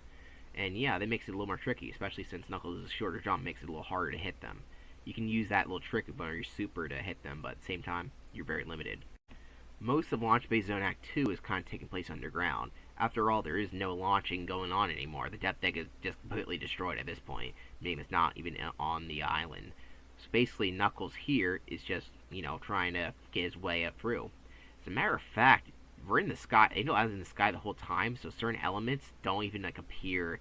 You don't even see. I think I missed it, but in Angel Island Zone, I'm pretty sure you can see the backdrop's a little different with Knuckles. But I'm not too sure. You guys gotta tell me below. So I'm pretty sure this is true, because here in Launch Base Zone, we usually can see the foreground. We're seeing basically nothing here, because we're in the sky still. So this area doesn't have that problem anymore. We also get to fight the boss fight that Sonic does, but here I was able to fight the guy pretty easy. And we get the Big Arm boss fight too here. Knuckles always fights Big Arm, unlike Sonic, who doesn't fight him in the regular version of Sonic 3 Knuckles. Of course, the updated version has the big arms back. And we talked about big arms, basically the same, even with Knuckles, doesn't really change much. And once you beat him, since there's no falling platform like in the Sonic storyline, the Egg Robo basically just drops a bomb and explodes Knuckles. It's like, oh crap, he has to run away, and of course he ends up in the Mushroom Hill Zone, which is already near the launch base zone. Mushroom Hill, we start from the bottom path, which immediately gives us this ring, so you're like forced to do it even if you don't want to. Not that why would you want to? This is where you also get the ability to use Hyper Knuckles. Story-wise, Hyper Knuckles doesn't really mean anything. So it's important for the Sonic storyline because we get to see the Master Emerald for the first time, and importance to Knuckles. But for Knuckles himself, getting the Super Emerald doesn't really mean anything. Probably a reason why they don't really reuse them, because they don't really add a whole lot. Since Mushroom Hill Zone was designed to show off Knuckles' abilities in the Sonic and Knuckles game if you didn't have Sonic 3, the level is pretty easy, and you actually can pretty much glide and climb up anything. I used most of my time in Mushroom Hill Zone finding every special stage, because I got, just so I can get Hyper Knuckles over with, so I don't have to worry about it in the harder zones. And that's probably the best way to do it. Just look up a map and you'll find a lot. There's a lot of special stages in this zone. You just find them left and right. And yes, the mini boss is pretty much the same. Hey-Ho is as easy as defeat as it was in the Act 2, or Sonic, that zone. I don't know why I said Act 2. Knuckles' Act 2 of Mushroom Hill Zone actually is like kind of decaying looking, which is pretty interesting as compared to its counterpart in Sonic 3, which is all like orange and blue mushrooms. So who knows? Maybe winter's going on here. Just another little passage of time I guess in the Angel Highland Zone. And the boss fight's pretty much the same, and it's pretty basic to take out. Nothing too or extraordinary here. Flying batteries is another zone that doesn't really change much for Knuckles in the whole grand scheme of things. I don't think a lot of these zones that are here change a lot because, Sonic and Knuckles were, developed before all this crap in a weird way, meaning that most of these Sonic and Knuckles stages don't really change as much. But it's a little harder to do. The Knuckles' abilities don't really translate well into the flying battery zone. Overall, nothing too difficult. And since the main boss is all about spin dashing, there really is nothing too hard to say about this boss. It basically feels exactly the same. And yes, there's a deal with the Death Laser that Egg Robo is now doing rather than Eggman, and yeah, nothing too special here. Though there's a really weird thing about the actual final boss of the flying battery. Like usual, you fight the Egg Hanger boss, but this time it's Eggman, huh? What's he doing here? I thought he wasn't part of this storyline. Well, what happened here is that this is not just Eggman coming out of nowhere for one boss fight. It's that you can tell Eggman has a unique sprite here, and because of that, when they swapped out all the Eggman sprites for the Egg Robo sprite, it didn't translate over for this sprite, which is probably why this one sprite exists. If you're playing Sonic Origins, you won't notice this because they actually changed it to Egg Robo. So in the storyline, it's not Eggman at all. It's the Egg Robo still. Eggman's not involved in this storyline or these robots. Other than that, the boss fight's actually a lot harder because it swings up a lot less and he shoots a lot more fire. Even when swinging, it shoots fire, so you gotta hit it at a certain angle. So it's kind of a difficult boss fight compared to how easy it was when you're playing as Sonic or Tails. Of course, Knuckles goes to Sandanopolis Zone, which pretty much doesn't really change a whole lot. Actually, a lot of these zones don't really change much. It's mostly the boss fights, but each one will have interesting, unique set pieces that only Knuckles deals with. Sections of gliding, sections of climbing up walls, trickier platforming due to this lower jump height. Oh yeah, this Guardian guy, which I called Golem, it's not technically a Golem, it's Guardian. It's the same exact thing as Sonic's boss fight. Same old boring crap you have to do. When you get to Act 2, you already start off in pitch blackness, and the ghosts, which are named something that it's I can't pronounce, I'm not going to retry saying it, already there, but luckily you have the light switch right there. So overall, this Sandanopolis Zone was already hard as Sonic, but now it's even harder in Act 2, because Knuckles is slow. It feels like his jumping, it feels a lot more slower, so getting over certain areas sucks. There was one area in particular that was really annoying. So this is the only time you'll ever be using this mechanic in this game. All the rest of the switches you can press by yourself, but this one you have to use a block. It's kind of weird, and it's not very intuitive. It's the only time this ever happens, and it's kind of annoying. This switch here, you have to press, but it goes back really fast, and the wall comes just down like really fast. Like, how am I supposed to do this? I even have a little thing going on there. That's when I discovered that there's this block over here they gotta push against. Other than that, the rest of Act 2 is mostly the same. In fact, the area where the sand is rising is actually easier because you can just climb up the walls instead of waiting for the sand and almost crushing you, because it's a lot easier when you can climb up the walls. So there's one area where it's actually easier for Knuckles. So that switch thing, I don't know why they decided to put that there. The Egg Guardian boss is a lot harder. Sonic could easily hit it even without the hyper form. Here you gotta really make sure you land on the one arm before you hit it. And because of that, it makes this boss fight from a pretty simple boss fight to actually a pretty difficult boss fight with Knuckles, just due to the simple fact he has lower jump height. Lava Reef is mostly the same as Knuckles, except it's actually kind of more difficult. Because of Knuckles' unique momentum speed being feels a little different, and I'm pretty sure it is, because I feel like when I play Knuckles, I don't feel as smooth, because he feels a little more he feels less fast in the air. Let's just say that. And because of that, it makes platforming a little more difficult, at least in my opinion. So even though this zone feels very similar, I feel like there's a lot more traps and obstacles for Knuckles. But hey, it's meant to be difficult for a reason, because this is Knuckles' final level. Yeah, he doesn't really have anything after this. He kind of does, but at the same time, not really. Knuckles has the same mini-boss as Sonic does, and it's pretty much the same. It's harder to hit the balls, but at the same time, they're not really difficult to begin with. So nothing really too don't worry, say here. With Act 2, you'll just be going along, and then all of a sudden you go to Hidden Palace Zone. No boss fight, nothing. So yeah, basically we're in Hidden Palace Zone again. There is no death egg in the background, which is pretty interesting. Nice little touches. Like I said, I'm pretty sure all the backgrounds are changed. Like, I'm pretty positive. If you check out the backgrounds of Sonic's Knuckles levels versus Sonic's levels, you can see the backgrounds are a little different. And instead of doing anything in Palace Zone, we immediately go to Sky Centric Zone. We're outside of Angel Island, we can see in the background, and the Egg Robo is like, I'm gonna trap you, Knuckles, for the guy who's really running things. And that guy is none other than the guy we let on the Sky Sacred Zone last time. And you already know who it is. It's everyone's second favorite Metal Sonic, Mecha Sonic Mark II. He's about to kill Knuckles, but instead he actually blows up the Egg Robo because Knuckles gets out of the way in time. So yeah, we gotta fight Mecha Sonic as our final boss, and he's basically acts the same as he did during the Sonic fight. This time we only have 3 rings, so it can be pretty easy to lose it. Because like I said, he is a little tricky. He's got a lot of tricks up his sleeve. And we were able to defeat him. It's kind of weird that they put this guy here, you know. It's a regular Sonic boss fight. Why is this the final boss? Well, he's not done. He skits back, and with the Master Emerald that he collected, he turns super. A robot can turn super. And yeah, that's pretty interesting. He's golden, he's invincible, and he's gonna go down and kill. Yeah, sometimes he'll charge down at you. Say the Master Emerald, he'll do this attack, shooting orbs at you. And then he loses power, and then you get a chance to hit him when he tries to get the Master Emerald's power. But keep in mind, he gets electrocutes himself there, so that's when he can't hit him. And since I have 0 rings pretty much every time I go in here, it's basically like an almost death boss fight. And so basically, it's sort of similar to the Sonic 2 boss fight, where it's kind of like you had to deal with basically one-hit kills here because, you know, you have somewhat limited rings here. It's a pretty tough boss fight, since mostly it's just waiting out his attacks and trying not to die. After a couple hits, he'll take the strategy up and shoot rings, oddly enough. And these rings are hard to dodge. Every time he does it, he loses power for a second, and that's when you gotta hit him. But these rings are kind of hard to dodge, because they look easier than they actually are. But after a couple more hits, you should be able to defeat Mecha Sonic. Let's get rid of this guy once and for all. He blows up, never to be seen again. Well, in the games. Apparently it was in a comic series that's going on right now. So the whole platform gets exploded, and it looks like the Angel Island's going to go down to the ocean. But, as luck would have it, Sonic came back just in time to help Knuckles. And Knuckles like, hey, thanks for helping me out. Also, if Knuckles has superpowers, he gets glows. And then, of course, they restore the Master Emerald back to Angel Island, once again, making it go back in its rightful spot, which is in the sky. Why does it belong in the sky? Oh, it just does. And according to this game, the island flies up into space, or zoom out into space as it goes up, which is kind of weird. And then Knuckles punches the screen, and that's it. Crap ton of endings, let's go over them, starting with the Sonic 3 endings. Here's what it looks like. It's a lot darker during the final boss fight into Sonic 3, because it wants to make it look more epic, because, you know, it's supposed to be the end of the game, even though it's technically the middle of the game. It's basically the same thing as the Sonic and Knuckles, where the death egg kind of just goes away, and then Sonic just does a pose for the camera. Nothing too special there. And the same thing happens when you collect all the Chaos Emeralds, except this time, Sonic's like, I'm gonna go super for you guys. He jumps off and he's like, hey, that's an awful looking sprite, by the way.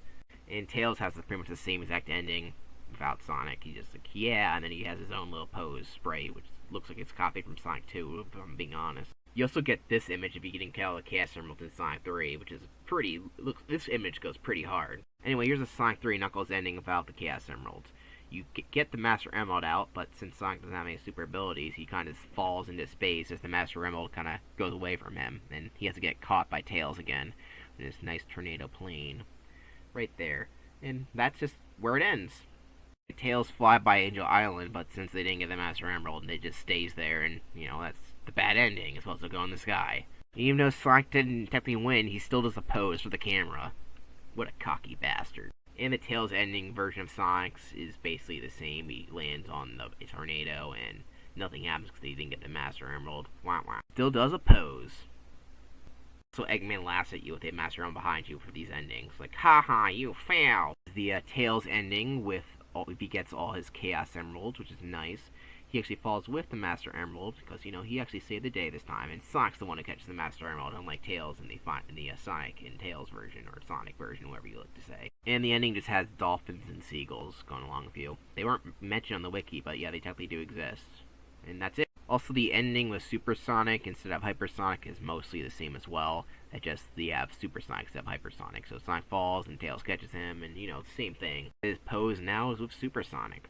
And you get this little teaser at the end of that for, like, Knuckles' story of the Egg Robo looking at you menacingly. You have Super Tails for the ending. He actually glows, which is pretty neat. He's actually flying like, yeah, I own this emerald, bitch. You save the Angel Island in the Super version, Chaos Emerald collecting. Knuckles doesn't have this cutscene when you get unless you get the Hyper Emeralds, or Super Emeralds. I don't know why I said Hyper Emeralds, but you know what I mean. Kind of glows. He has none of his flickies, though, so it's kind of unfortunate. It's all the Hypersonic ending, but here it is again in case you want to see it. The Knuckles ending without any emeralds is actually pretty different. So you defeat Mecha Sonic like usual, and the platform explodes below you, but something quite different changes. The island is still shaking, and this time, Sonic does save Knuckles. But, he's all panting and stuff, like he's out of breath, like a dog. And, of course, if there's no Master Emerald to return to the island starts to fall. He also Knuckles gives him a finger when he goes by, because he's mad at us we didn't collect any emeralds. This sad cutscene of the island just slowly sinking to the ground as the credits go over it, rather than rising like it does in the regular version. It's kind of funny, actually. This happens all the way until it crashes back into the water, basically giving you a bad ending. Mecha Sonic's recharging because, you didn't get all the emeralds, and he's going to come back because of that, even though you don't fight with him and he's using Super Hyper Knuckles, but, oh, it's scary. Looks like when you get Super Amy, which is actually a thing that exists nowadays, which I never thought would actually happen. Fortunately, it's not a very interesting one. But hey, you didn't get all the Super Emeralds, you gotta do that too. Most of the game is basically the same with Amy. He just replaces Sonic since it's not really a story based. That Knuckles sprite's different, but other than that, there isn't a whole lot going on since Amy was never playable in any of these games. They didn't add any new storyline. It's just a nice little thing for you guys to look at. And the Hyper version doesn't change at all either. Sonic the Hedgehog 3 and Knuckles is my favorite 2D Sonic game. It just improves on every aspect of all the other 2D Sonic games. It just feels like this is the final version of what all the other ones were trying to do. And it is incredibly good. It's fun, it has an actual storyline, even if it's basic, it adds a lot of lore, the different characters with different difficulties, there's still many new things to explore, the new forms, the amazing music. It's overall a great package. Unfortunately, Sonic from here on out would have a rocky years to come. 1994 basically was the end of the classic era, the original part. The next part of the classic era is just trying to find something, as multiple developers try to make new Sonic games. Now that Sonic Team decided to stop making Sonic games for a while. Yeah, Sonic Team, after Sonic 3, because these Sonic games took so much effort and time, since they're being forced out all the time, they decided to make their own new projects with the team. The next project they would work on was Rise Star in 1995, which is a pretty good game. And then they worked on the Sega Saturn, instead of making a new Sonic game, they made Nights in the Dreams. Both games are great, but Sonic struggled because they refused to make new Sonic games, as other developers didn't really know what to do with the franchise, as he tried to enter the 3D era. Sonic 3 and Knuckles, though, is the last of the main 2D games. We wouldn't get a sequel to this game, a main one, until years later. Sonic 4 is not even really a sequel to this game. It's still debate what even is a sequel to this game. I think, in my mind, it's either... I don't even have an option. Sonic Advance makes the most sense. Sonic Adventure is the real one answer. And Sonic Mania was made to be the surpassor. Basically. That's how I view it. And Sonic 4 is just a name-only sequel. Overall, Sonic 3 Knuckles is the peak. But there's still stuff going on in Sonic franchise to still look forward to. But let's say the next couple of years, we're going to see a lot of weird stuff come out that might not be as obvious a decision to make. But we will go over all the decisions when we get to them. We are still talking about Sonic 3, and Sonic 3 did pretty well for itself. Not as good as the other two Sonic games, but 1994 was a transitional period for Sega, as well as every other video game company, as they started entering the new 3D era, and 1994 just happened to be that time period. So let's get into all the re-releases of Sonic 3. First, let's talk about the box art, because I like talking about it. Sonic 3 follows the same formula as all the other classic Sonic games. The same party-style fonts and character renders, this time Sonic and Knuckles. It's pretty cool looking, it looks great. There is no inspirational text though, unfortunately. Sonic 3 in the United States has the same Greg Martin art style with that same Sonic smug face. This time we got a nice Angel Island background with Knuckles hiding in the bushes there. Tails is flying, he actually doesn't look off model, and Eggman's using this first boss fight to burn down the forest, which does happen in the game, so it makes sense. This is also GA for general audiences. The PAL version decided that it wanted to have the most ugly box art as possible. In Sonic 1, the PAL version copied the Japanese artwork. The Sonic 2 PAL version copied the American box art. Sonic 3, they made their own, and it looks ugly. Why is it Carnival Night? Why is Sonic in such a ugly pose? He has this mohawk that looks really bad here. The Sonic 3 logo looks god awful. Like, it doesn't even say Sonic the Hedgehog. It's the 3, you can't barely see it. Sonic's holding up 4, no, I know in one hand he's holding up 3 fingers, but the other hand he's holding up 1, so it looks like he's trying to say 4 and 3. Also, that Knuckles render looks absolutely awful. Sonic the Hedgehog 3 can be found on Sega Genesis, but since there's less copies of it, it's actually a little more expensive, especially complete. This one is definitely one of those that's gone up a lot, though, compared to the other ones. So, 25 loose, 51 complete. It's not too bad, and if you have a Genesis, I definitely recommend having Sonic 3, since I think it's the best one of the trilogy. But you gotta have Sonic and Knuckles, too. Sonic and Knuckles actually has the same loose price as Sonic 3. I think most people are buying them together.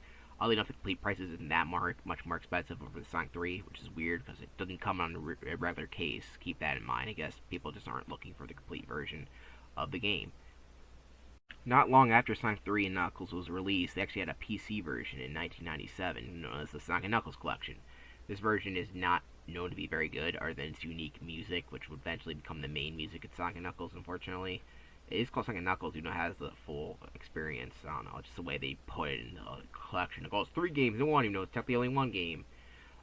It doesn't seem like it's a very expensive or rare game. Or the fact the complete price and new price are insanely high. The loose price in comparison is incredibly cheap, which is kind of funny. Like, why is it so low compared to the complete price? Who knows? Of course, it was included on Sonic Jam. I talked about this game before. I'm actually going to cover it when we get to it. It includes all the 3 Sonic games on one Jam and CD, as it says. Of course, this game is kind of expensive in North America, not as much as around internationally. So if you want to mod your Saturn to play those versions, I recommend it, because you're not going to be able to find this game very easy. I forgot to mention that Sonic Jam's version of these games has an easy and hard mode, so that's very interesting and noteworthy. We've seen the Sonic Mega Collection quite a lot, haven't we? It's just something that pops up all the time. Of course, this you can get. I always recommend Sonic Mega Collection because how unique and presented it is. It's a very good way to play the games. For Sonic 3 and Knuckles, it is a little harder to play because, they were released separately, basically. And you have to beat one of them in order to unlock the Sonic 3 and Knuckles in the game, which is kind of annoying. I wish you just had it from the get-go, especially since I considered it to be the complete experience. Oh, there's another PC release for Sonic 3 and Knuckles, and it was on the Sonic and Garfield pack. This exists, and because of how weird it is, even though it's just 2 separate games, basically, the price for it is pretty expensive, especially for a PC game. I talked about Sonic Ultimate Genesis Collection here, and it appears on this collection as well. It's a pretty cheap game, so I definitely recommend picking it up if you have those consoles and you want an easy way to play these games. Sonic Classic Collection is another way to play these games. This actually has the Knuckles in Sonic 2 as well. I haven't played all these that often, so I don't know how often it is to see Knuckles in Sonic 2 or just Sonic 1 and Sonic 3, Sonic Knuckles, all that other crap together like that. But this one, it has fixed a lot of those issues. You can play all of them from the get-go, even if the emulation quality for this game isn't that good. Getting tired of seeing this image? Well, Sonic 3 and Knuckles were released in Virtual Console. You had to buy both of them in order to get both of them and combine them, which is kind of weird.